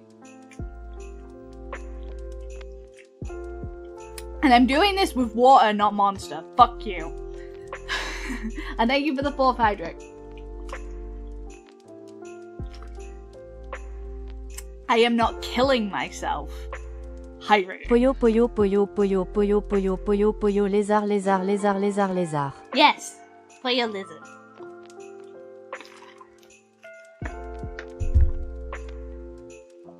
Okay. We did it. Congratulations.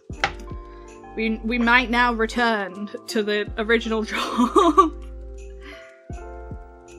I'm gonna do something that's been bothering me, and I think that the cassette window would be lower than that because that doesn't really make sense to me. Wait, or does it?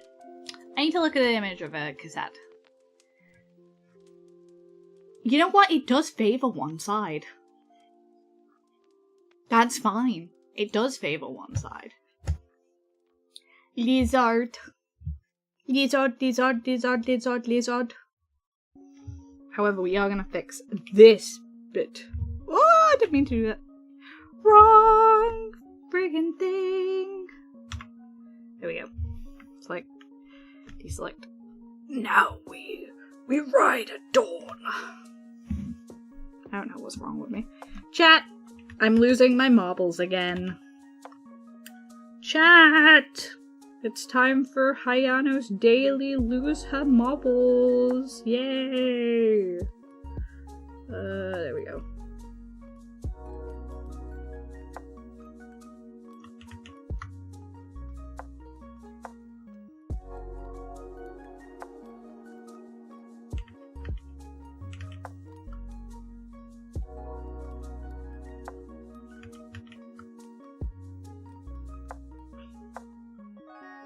There we go.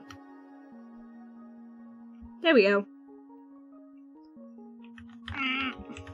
That's not how I want it to look. I don't want it to look like that. I don't like this. I don't like this, Robert. I see something insane. Ooh! Very cute.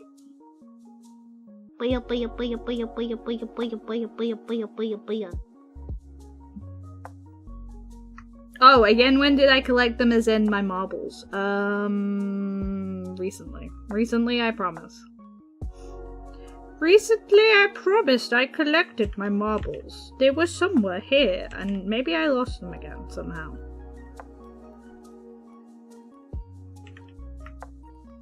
Maybe I lost them again somehow. Who knows? There we go. There's a slider. That's a slider. That's a slider. She says cute. Yeah, the emotes are cute. What, am I not allowed to say things are cute anymore, guys? What the fuck? This is homophobia? And I will not stand for it. There we go. Okay, we're doing that. We're doing that because I'm stupid. And I don't know how perspective works. I mean, I do. It's just a load of boxes, but I hate it. There we go. Is that how that would work? Would it be like that? I'm going to eat a baguette on stream. Just a whole ass baguette. I'm going to face reveal just to turn my camera on and eat a baguette. Hiya! Hiya! It's me.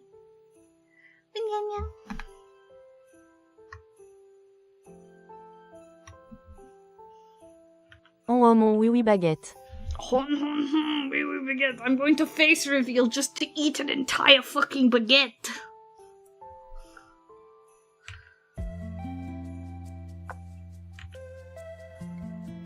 There we go. Oh, I don't like that. Oh! Oh! I'm gonna eat an entire baguette just to forget about my problems.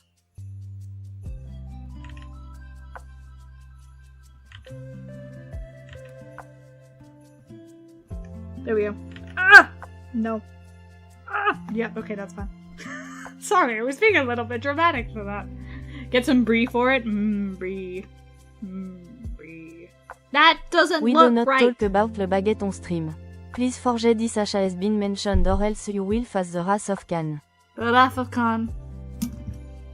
I will take the Wrath of Khan because quite frankly I'm going to scream. That doesn't look right.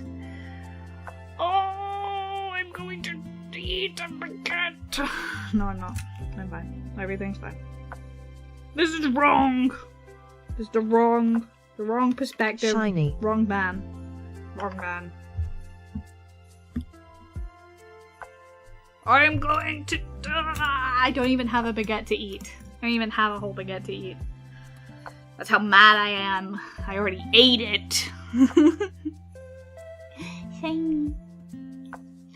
However, I know someone said it looked like a brain. The 6-month looks like a brain. I think Killa said the 6-month looks like a brain. What is a shiny redeem meant to be? Just a legit, hey look a shiny? Yeah! Miss Hayano, does the class have the permission to empty your bowls? You don't have to ask to go to the bathroom. You can just go to the bathroom, you don't have to ask. Where are my badges? Because I wanted to show you what it is, it's not a brain. I'm going crazy. Crazy, crazy, crazy.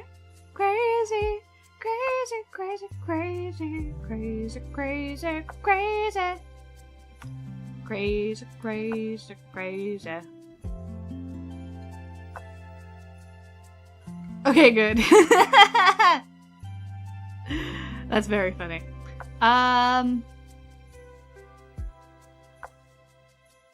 Really effed up that teachers use bathroom controls, so it's just a way of, like, authoritarianism and forcing people to respect, like, people in power. It's an over abuse of power and one that they take value in because they like to feel like they have some kind of power over the kids, when in reality it should be about like forming a genuine bond with the kids that are in your class. You know? VTuber curse, your problem now.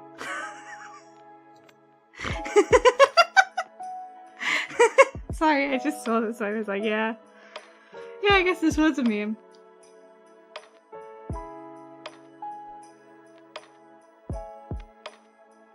Love never said they were going to the bathroom about. Yeah, emptying your bowls is going to the bathroom. Thank you for the follow, Pyramid. Welcome in, welcome in. Hope you're having a wonderful day. I don't know. What am I doing? What was I doing? Oh, what am I doing? Oh, I have the brain of a man who doesn't understand. The teacup? What's the one that looks like a brain? Because there's sugar cubes that look like sugar cubes. There's a tea bag that looks like the tea bag. It's the scone! The scone! The scone looks like a brain, but it's not. It's a scone. There it is. It's a scone. That's what it is.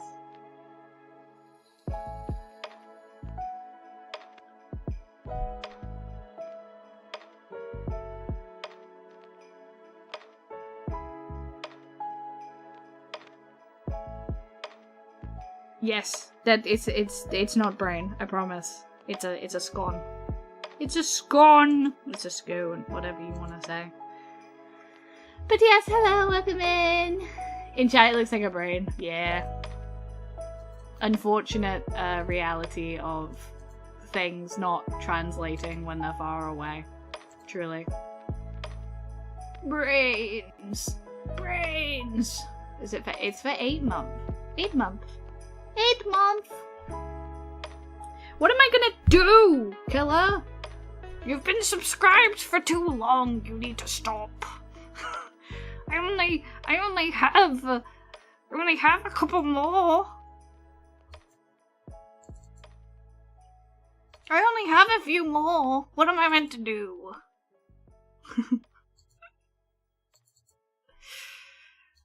What am I meant to do?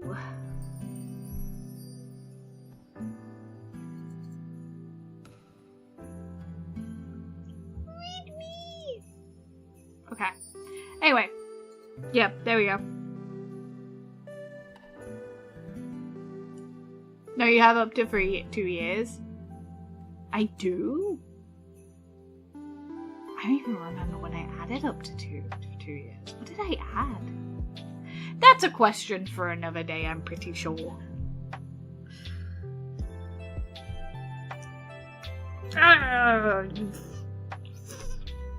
You pawned me off. I don't know what the... what's the... What is it? What's the saying?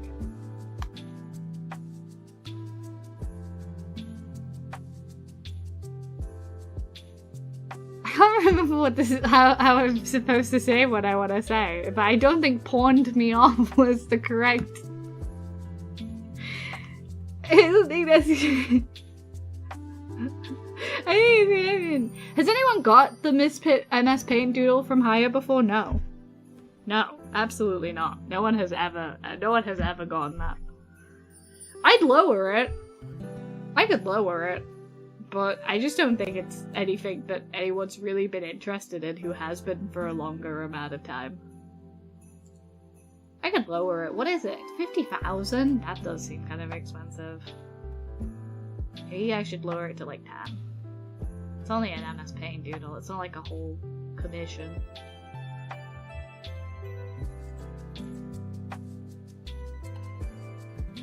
Where's my viewer rewards? Oh, sub for free bonus months of Discord Nitro. Sexy. I don't want to do that. I don't want to do that. Sorry. Don't know why I did. That was a bubble tick. I'm sorry. Alright, edit. Because it's an MS Paint Doodle, I'm changing it to Lieutenant to 10,000. There we go. That seems more reasonable. There we go. There we go. That seems more reasonable, does it not? Chat, are we happy with this? The other art streamer I watched straight up had to remove it because too many people were saving up to 80k for it.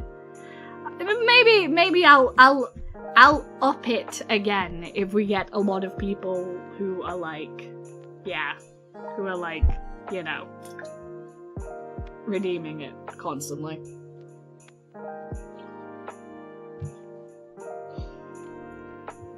Woof. Woof. But yeah, that's me. That's me doing the thing that I do. Which I'm very well known for doing.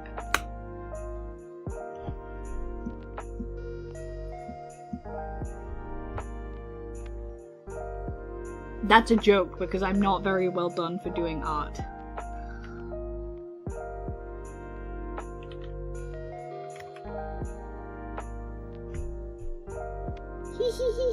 Look at it. What was I doing with this? Not being an idiot is what I was doing. That's what I was doing. Okay, right. This is like this. And then this would be like here.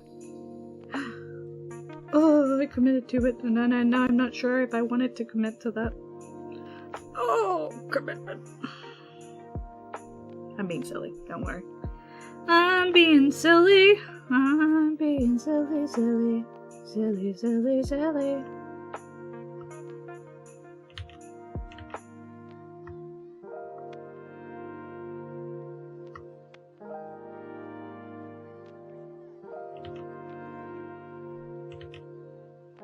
Okay, there we go. That's fine. Doesn't really look like a switch, but it's fine. It can be a switch in my heart until I render it. It's a switch in my heart until I render it.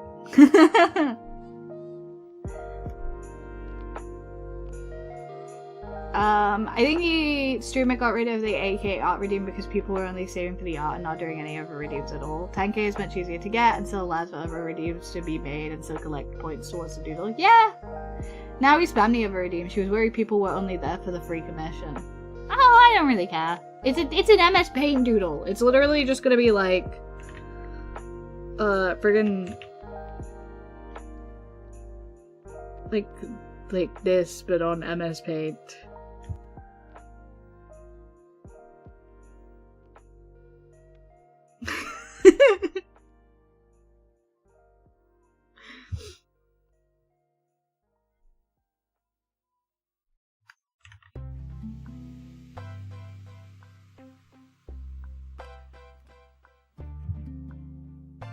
Boom. Guess who this is? Guess who it is? Only correct guesses.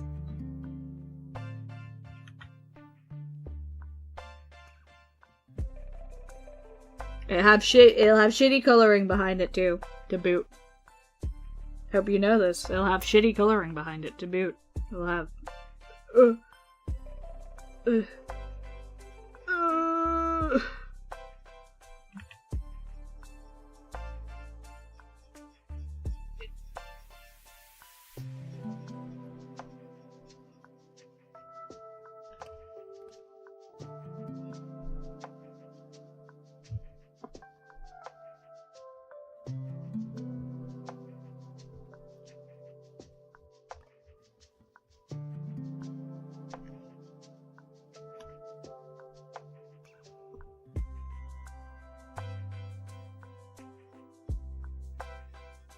There we go. Boom. Voila! Voila!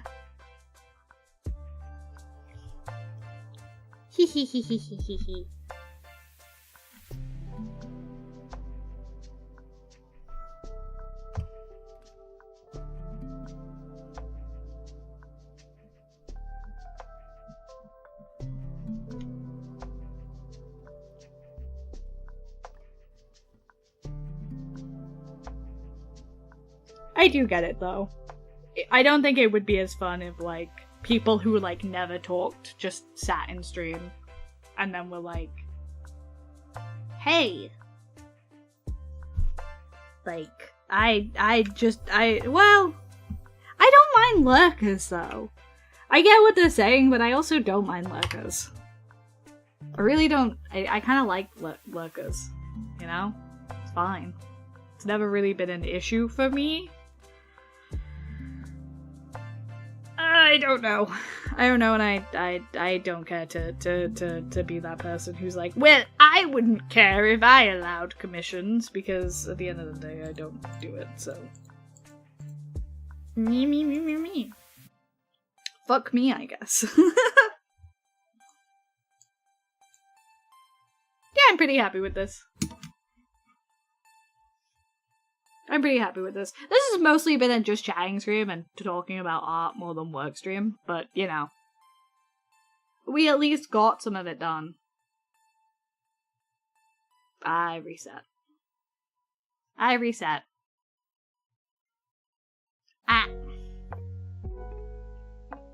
My mouth sucks because I can't have a stream open and watching over at the same time. I gotta decide who I want to watch. Real. The responsibility.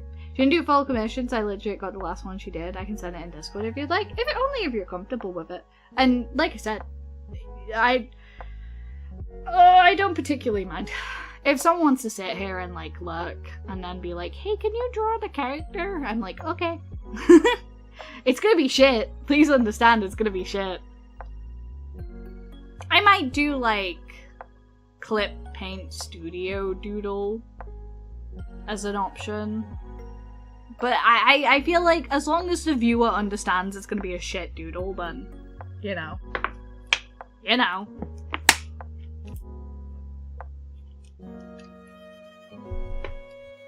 What do you think of Redeem for guiding the raid?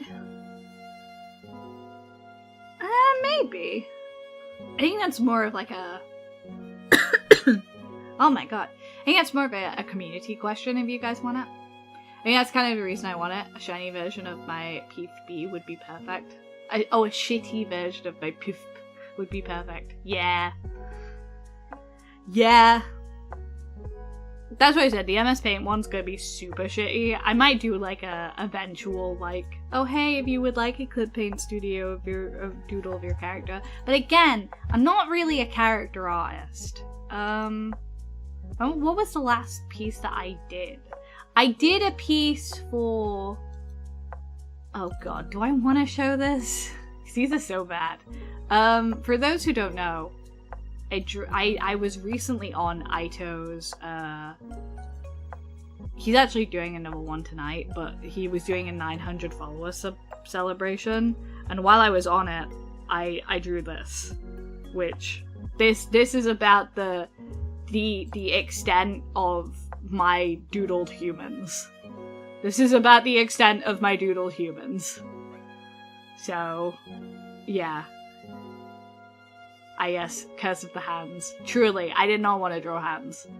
I didn't want to fucking draw hands. Not both, at least. I've drawn this for Aito. Feet for free? Yeah, they just have their feet out. They just have their feet out. I literally do these all the goddamn time. I am consistently in Aito server being like, hey, I did another one of these silly little guys.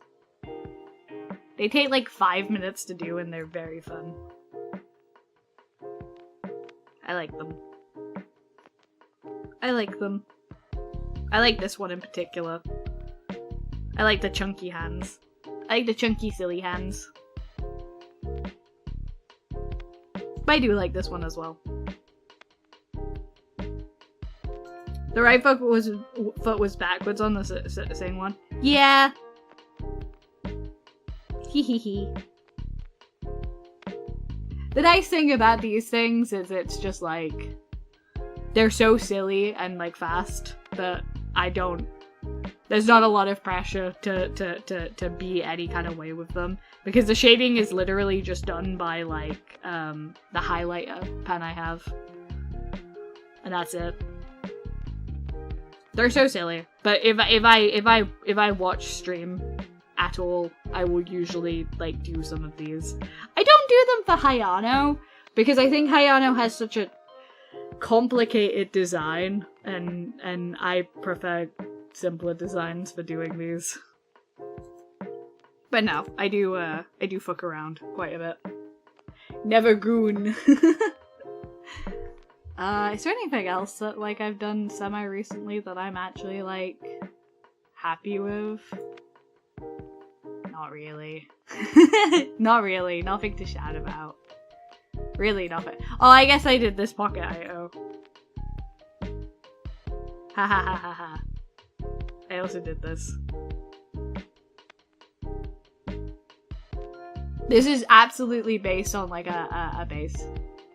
Twitch is still not letting me type without highlighting. Oh no! What?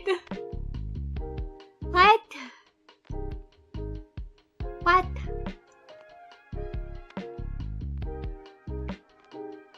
That sucks. That sucks. Why is Twitch doing that? That's such a weird thing for Twitch to do, actually. I wish I owned the Nevergoon shirt. Me too. Me too. I like silly shirts like that, especially for bedtime. So is Hayano the earth spirit that resides inside of Ren's physical body? So, yeah, kinda. Kinda. Yandere Haya. Yeah, kind of. I mean, if you had to put it in that way, I guess, yeah.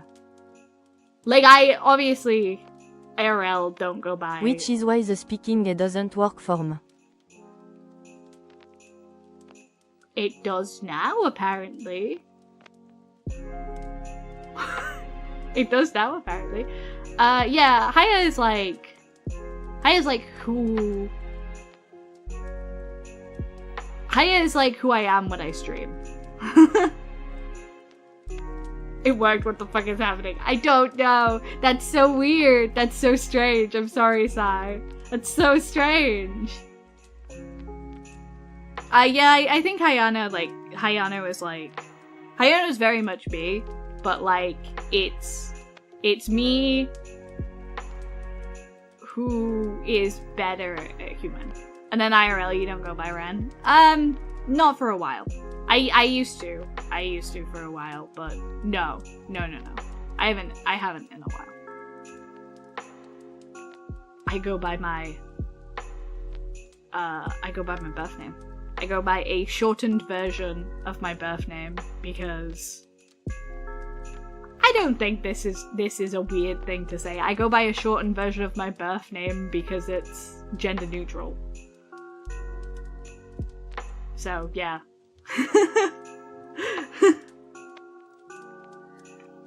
I heard Hayano is very much big. Oh, you were gonna get whoa, big lady. Yeah, she is big.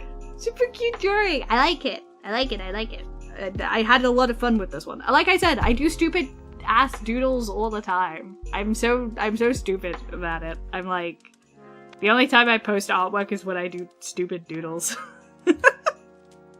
Otherwise, I absolutely do not at all. Hi, I don't think anyone here would ever judge you if you identified as gender neutral or anything else. Yeah, it's complicated. It's so complicated. It's such a complicated conversation to have. Hi, Elma, how you doing? Welcome in. And hello, Lucky Guy 98JW. Hey, boss, how you doing today? I'm doing good. I'm hanging out with the beans. Vibing even. I don't go by my first name, but that's because my cousin has the same name. I go by my middle name. See, it's pretty normal. It's such a conversation because I feel like Hayano is very clearly she/her.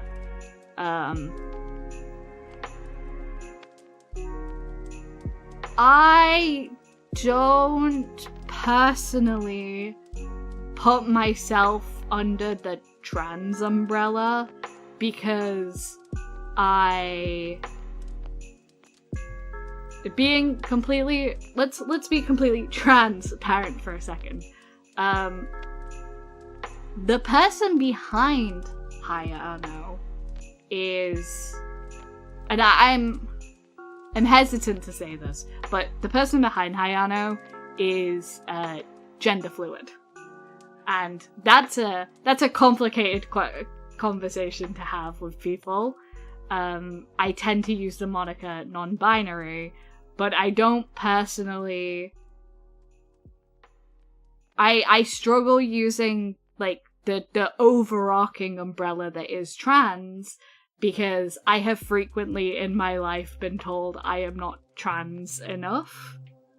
And I've frequently been told in my life I'm not non-binary enough. And that's a me issue. And that's totally a me issue. Like, that's no one else's. And it's not something negative. I don't see it as something negative. It's just my experience with gender, and that's okay. I don't wanna have to justify myself to anyone else in that way. And I don't wanna have to prove that to someone else. So my gender identity is something that's for me personally. I didn't consider myself as trans at first. I thought I was appropriating a label that wasn't for me. Yep. I've learned though that non-binary falls under trans. I'm a very similar way. And it's just me. It's just me. It's just me. And yeah, I am pretty stepped away from the community. I wish I wasn't. I really do. I absolutely support the community with all my fucking might. And I love the community so dearly. And I would do anything to protect people who watch my streams who are trans, who are questioning, who are whatever they are. But for me, Hayano is a female design. And that's it. Hayano is a female design, so it makes sense for her to be she, her. And I can separate Hayano enough that I don't really mind. That's cool, I don't really get it, but do what makes you feel awesome.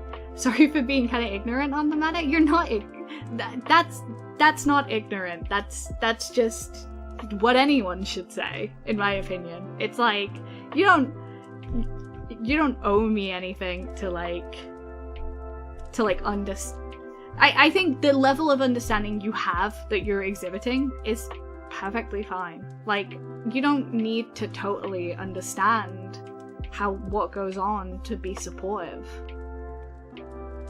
Yeah, ignorance and respect are not mutually exclusive. You can be ignorant and respectful. And even then, I don't think it's necessarily ignorant to be like, hey, I don't get it, but as long as you're happy, I'm happy. That's just kind of how it should be, I think.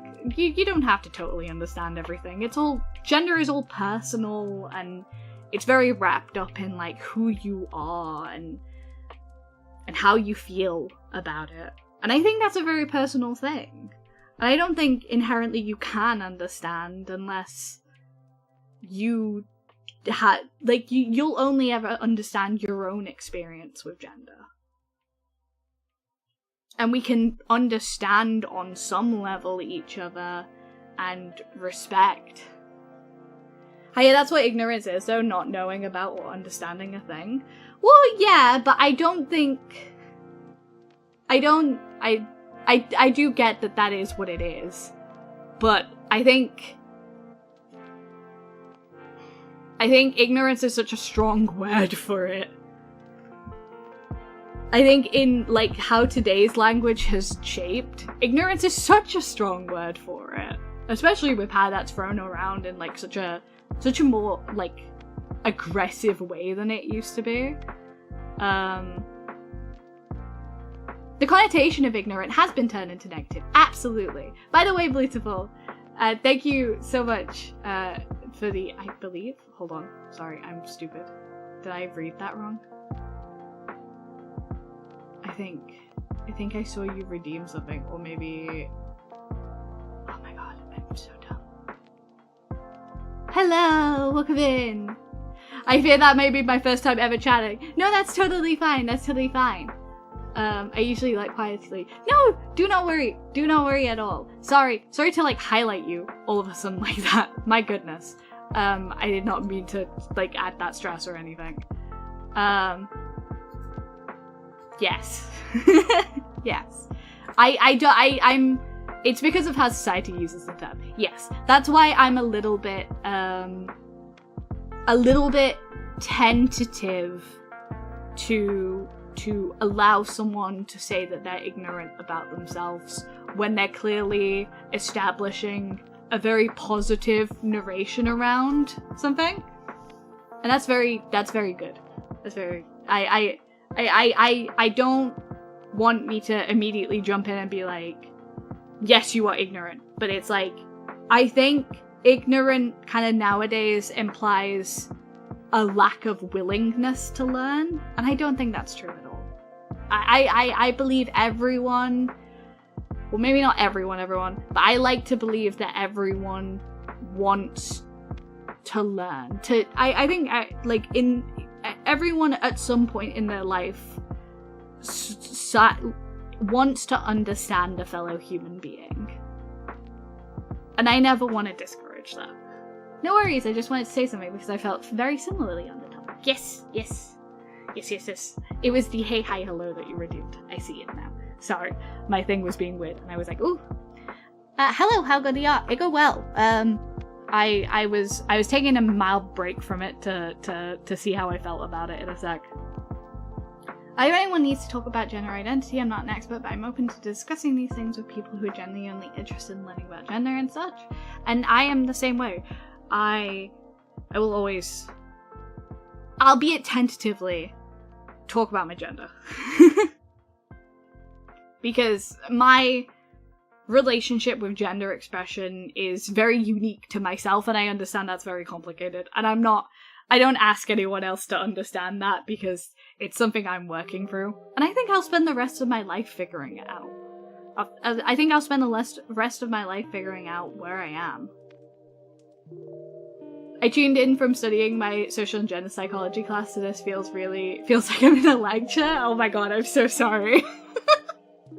I am so very sorry if you came here to take a break and it's here as well. I think we will all be figuring ourselves out until we return to the universe. Yes.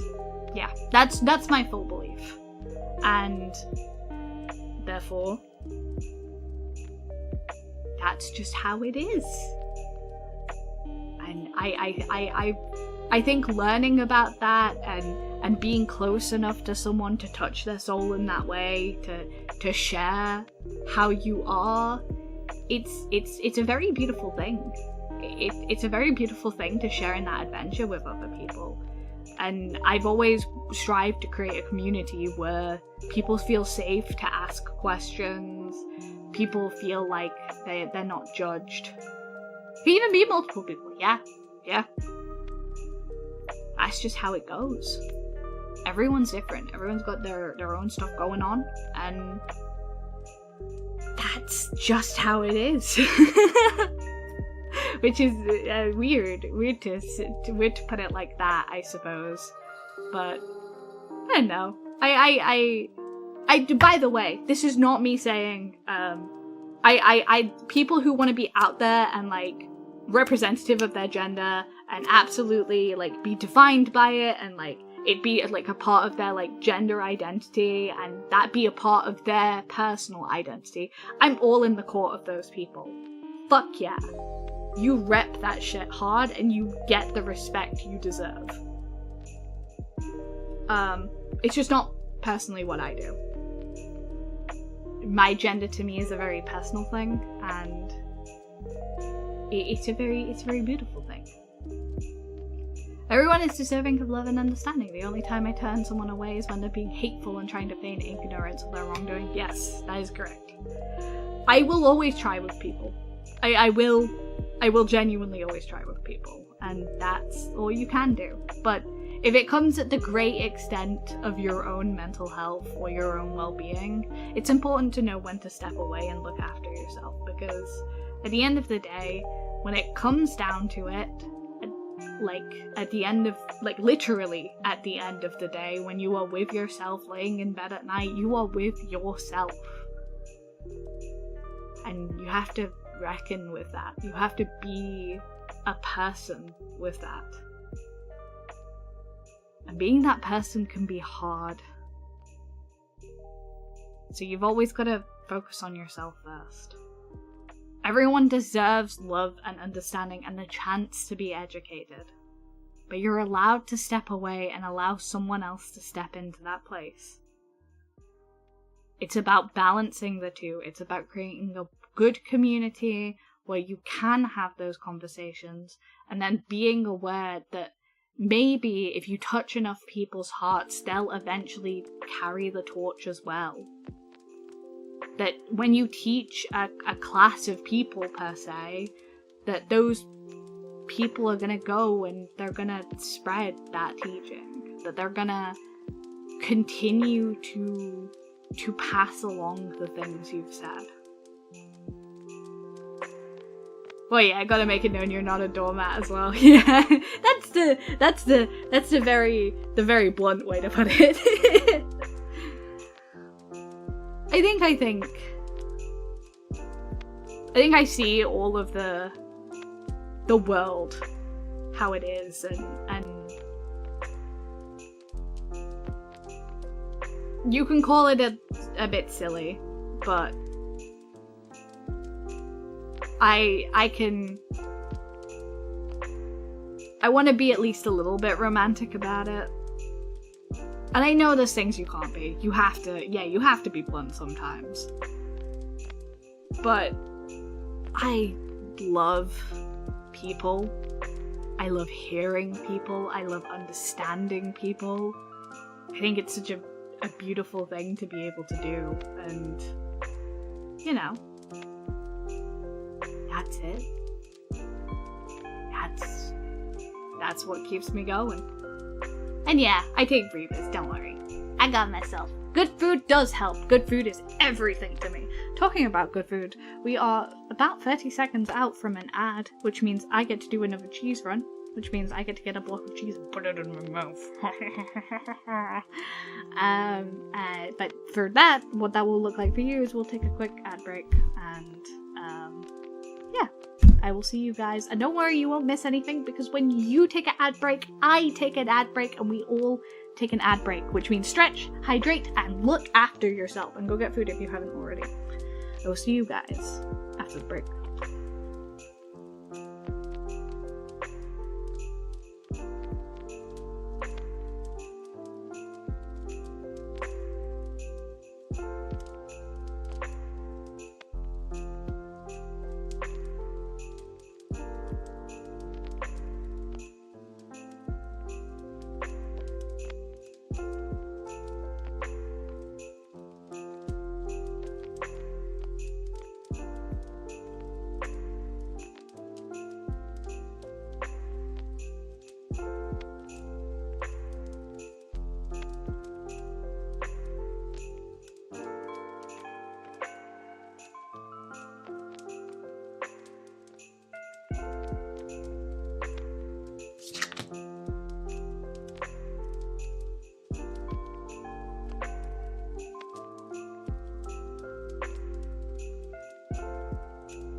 My mouth was so sticky, I made a mistake.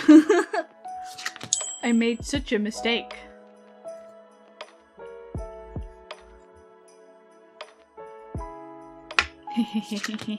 Hello. The cracker is dry.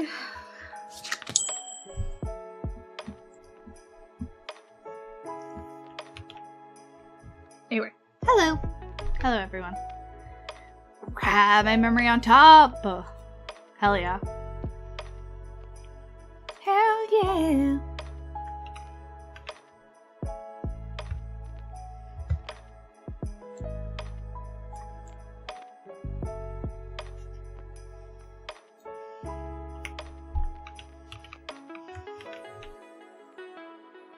Wahoo! She's back. I am indeed. Sorry, I'm just very quickly copy pasting it so that I might so I might make a little bit of progress. Hello. I crave chocolate milk. Chocolate milk. Wonderful. Alright. I think free is gonna be fine for this.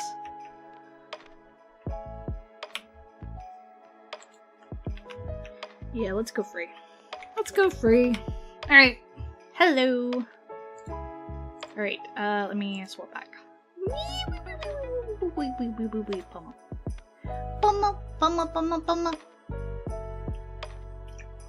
Hello. We're about to talk about something that's semi-important, but also not incredibly important. Oh, my phone is gonna die. Whoops. Whoops. Whoopsie daisy. When it gets to like 2%, I'll remove it. When it gets to 2%, I'll remove my phone. And we'll have Sleeping Hayano for the last part of stream. Right. So. We're gonna do some grabbies. We're gonna do some grabbies. If you're wondering what grabbies are, you'll see. You'll see. I know that I at least want this part to be like this. There we go. There we go. So I guess it's the main color that we're really trivializing with. I think I make this a little bit darker. Yeah, like that. Like that! Okay. Alright. Let's see. Alright. Now let's make this a little bit darker. Put it like here. Now let's make this a little bit darker and put it like here. Maybe a little bit darker than that, actually. Just a little bit. There we go. There we go.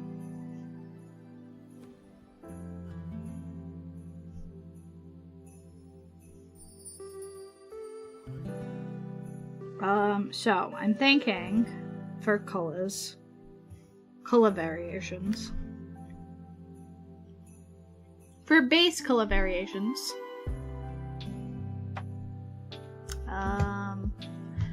let me look. Let me do the brain cell and look. Do a little looky. Yes. Okay. So I think we also want to do the internals, the guts, if you will. The guts.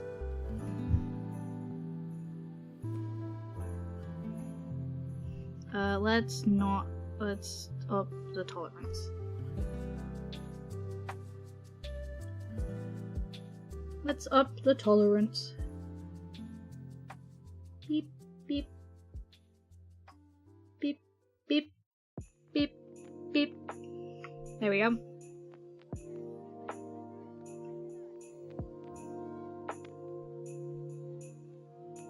Let's fix that. There we go. Let's grab this color. Let's make it a little lighter. And we'll do this. Actually, no, we'll do the middle parts as a little bit lighter.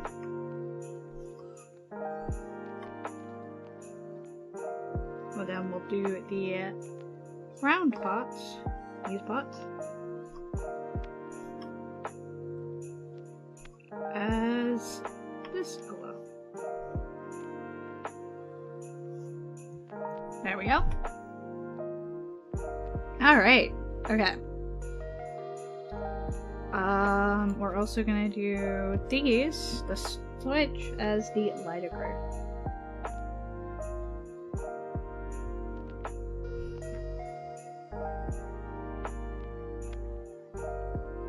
There we go. There we go. Alright. Looks good to me. Excellent. Okay. Now, the main chunk of the case that's gonna have color. Sup? Hello, little homie kings. Welcome in, welcome in. I like the detail you put into it. Very nice. This is just like a draft up version, so we'll see if the person reviewing it ends up liking it. We shall see. Hehehe. So, the next thing we want to look at is colors. So from what I've seen, the classic colors are the... I'm not gonna even fuss with the... I'm not even gonna fuss. I'm not even gonna futz, if you will, with the grey, because we know it's gonna be grey. Instead, we're gonna sample from a real live Walkman Sports. And I think I want this where the highlight is, because this is like... maybe the darker one. Maybe the darker. What's the darker look like? Like a mustard yellow? Yeah, we'll directly highlight. How do we feel about this? I think I'm gonna add a little bit more orange to it, rather than keep it how it is. That could be a little bit lighter, actually. Yeah, I think that's the color. Slightly desaturated, slightly lighter. Okay. So that's this one that we're gonna try.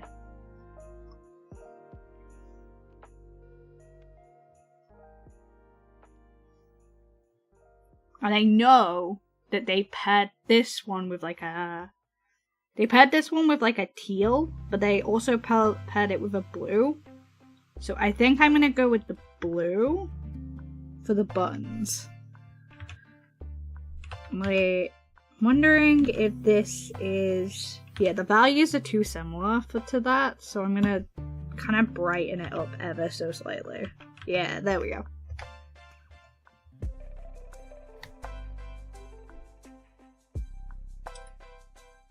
So we're gonna brighten it up ever so slightly. I'm gonna try this.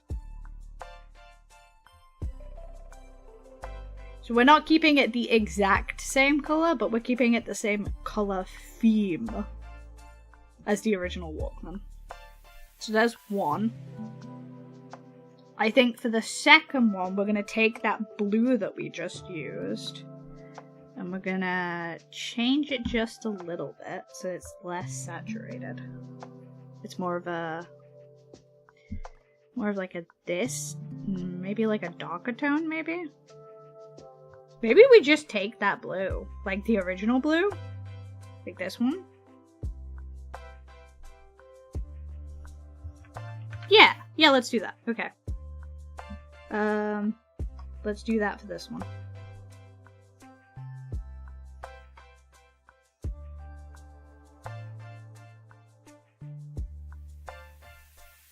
And then a very common, because we don't want to do the blue and yellow again, and I think yellow buttons kind of like do. People pay you to make art for them. Well,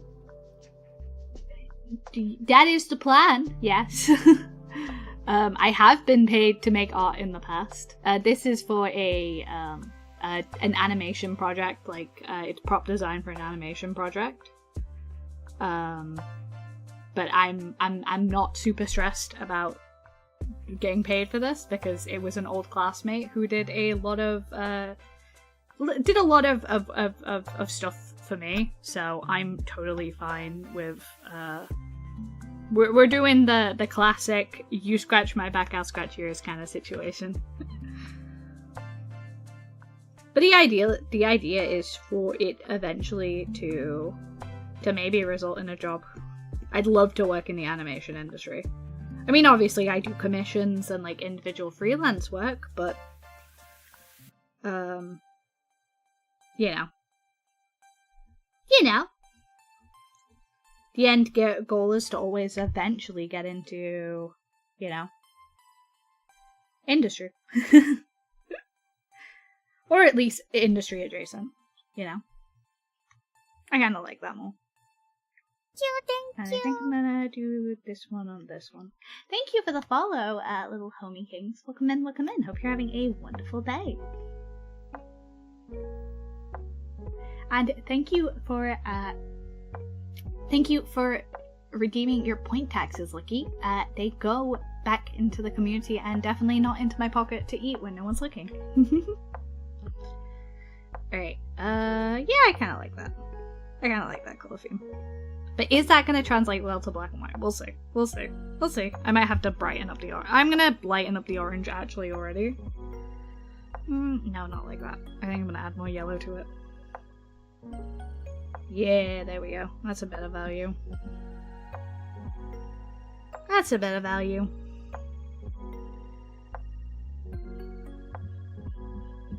So this is like kind of like a detailed mock-up.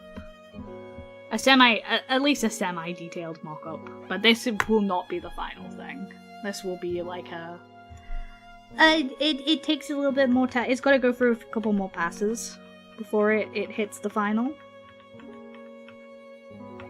And of course, that means rounds of feedback and whatnot. So this is kind of the first sketch, you might say. Lucky, thank you for the posture check. I will posture check. Make sure you're not shrimping either. And thank you for the hydrate. Ha! And then for the last one, I kind of want to go green for the last one. I kind of want to do lime green, like a lime green version. I feel like lime green is something that kind of like reads with a bunch of like tech in my heart, you know? Like a lime. I know the traditional one was like a light grey. Also, thank you for the hydrate. I did in fact hydrate. I think the traditional one people go for is a light grey. But I kind of want to do... Maybe I want to do a teal. Because like there's a little bit of teal on here that I could use.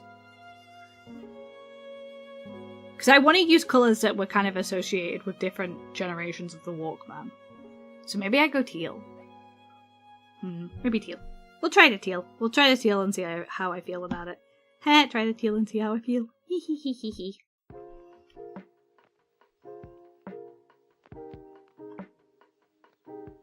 Maybe a little bit lighter.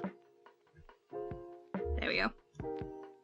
And what do I want to pair with this? Maybe the yellow. Maybe I bring back the yellow. I think I'm going to bring back the yellow. I'm not going to have as much of it on as I did the orange.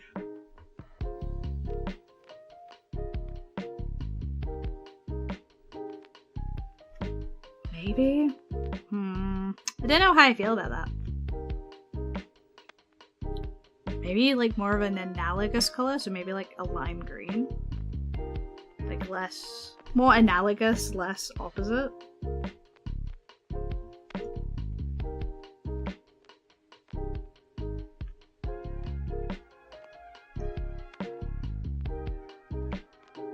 Actually, that shouldn't be on this layer, that should be on that layer. Oopsies!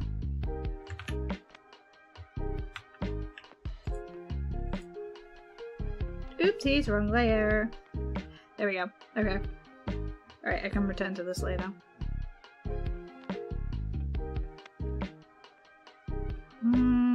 How do I feel about this?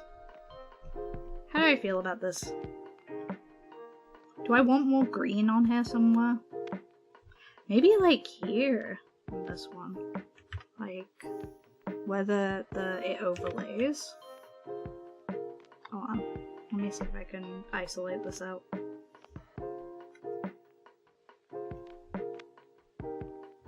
And then I think this benefits from also being green. Yeah, okay. I think that's kind of nice. Kind of different vibe. Maybe also like all the way across, like here as well. Something to consider. No, I don't like. Oh, maybe I do like that. Yeah, I think that's interesting. I think that's an interesting take on it. So we got the definitely classic, the kind of ooh interesting, and then we've got the really out of the box colors. I think that's good. Already on bed, shrimp, not necessarily. Indeed. Well, I gotta get back to studying. I got a quiz on Friday. I hope you have a good day. I hope you do too. Thank you for popping in and thank you for following. I really appreciate it. Hee hee.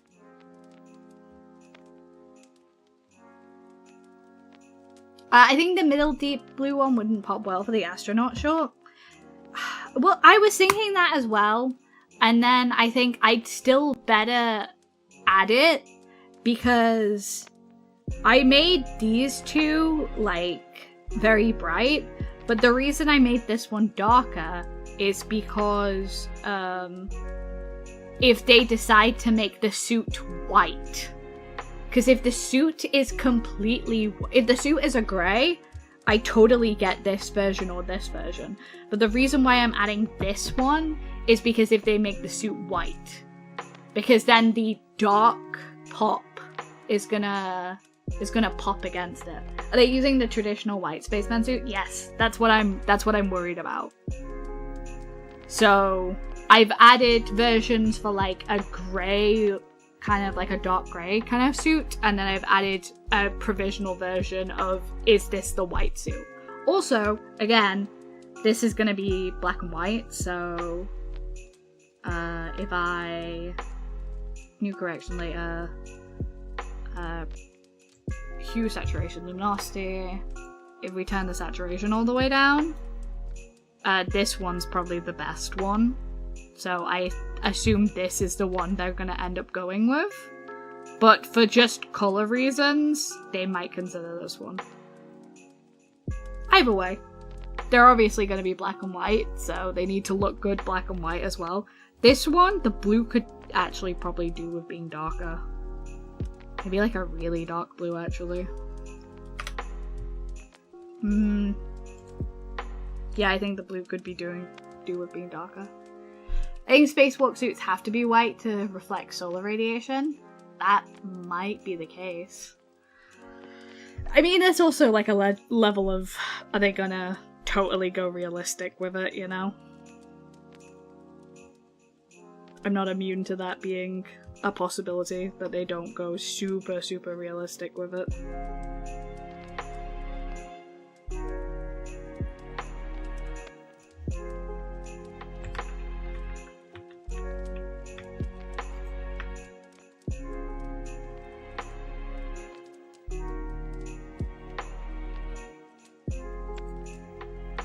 There you go, that looks a bit better in terms of values now. So then we got the really dark one, we got the one that has a little bit of extra contrast in, and then we've got the light one. Okay, yeah, I'm down for that. That looks good. I'm happy with that. I might make the base plastic a little bit lighter, but we'll see. We'll see how I feel.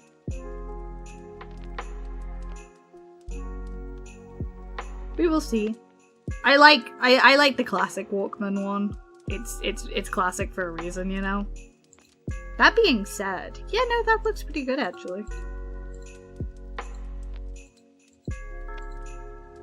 Might be kind of worth to go yellow for the button, though. You know what I'm saying?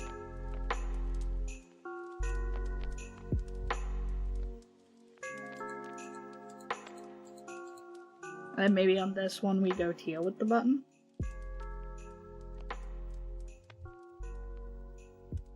Yeah, okay. I'm into that.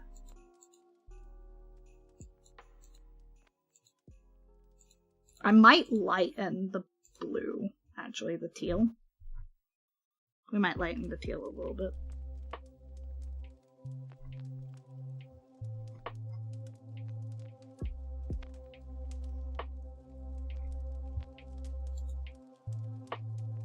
Yeah, that looks better.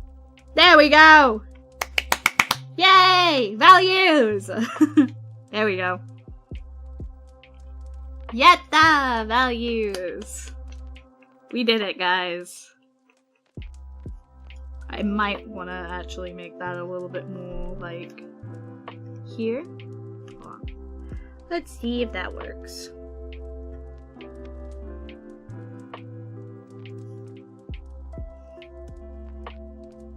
Yeah, that looks better. Okay, there we go.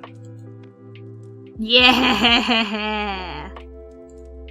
Yeah! Excellent. I'm very happy with these colors, actually. That's very good colors. I like the colors a lot. I'm going to...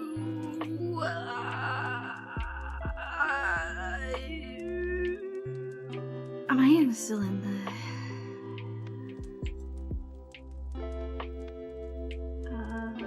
this one. Okay, whatever. Okay. Alright, I'm pretty happy with these. I am pretty pleased with these. I'm sending the versions over.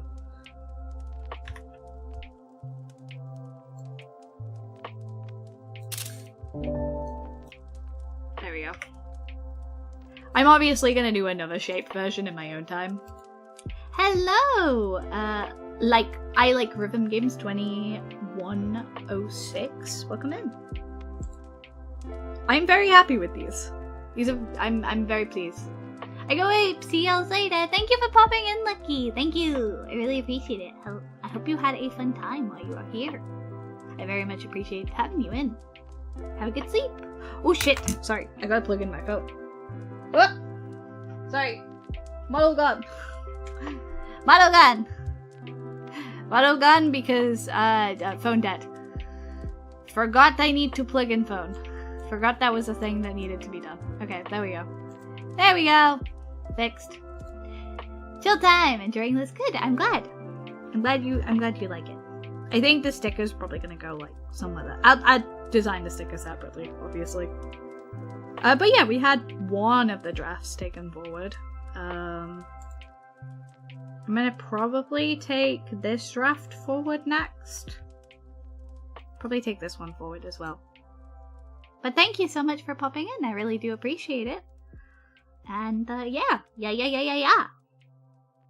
I think that was good though. I think we had a good time. So thank you.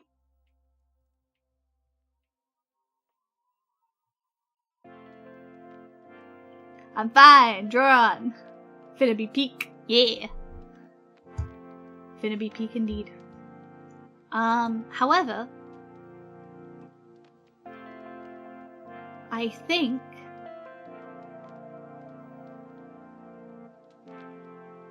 think we are going to leave it there for today.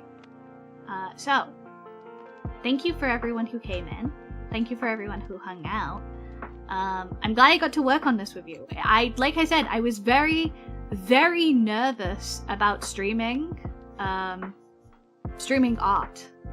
was very, very nervous about streaming art. Sag. Yeah.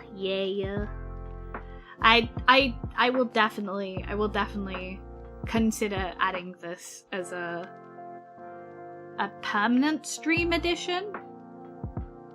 If enough people enjoyed it and liked it, then maybe it can enter the full rotation.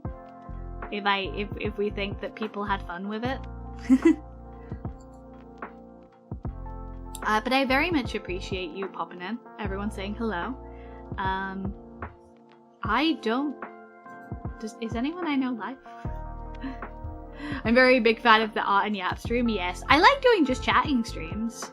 I don't know if I'm fully in on the art, just because, like I said, I'm not super proficient with it all.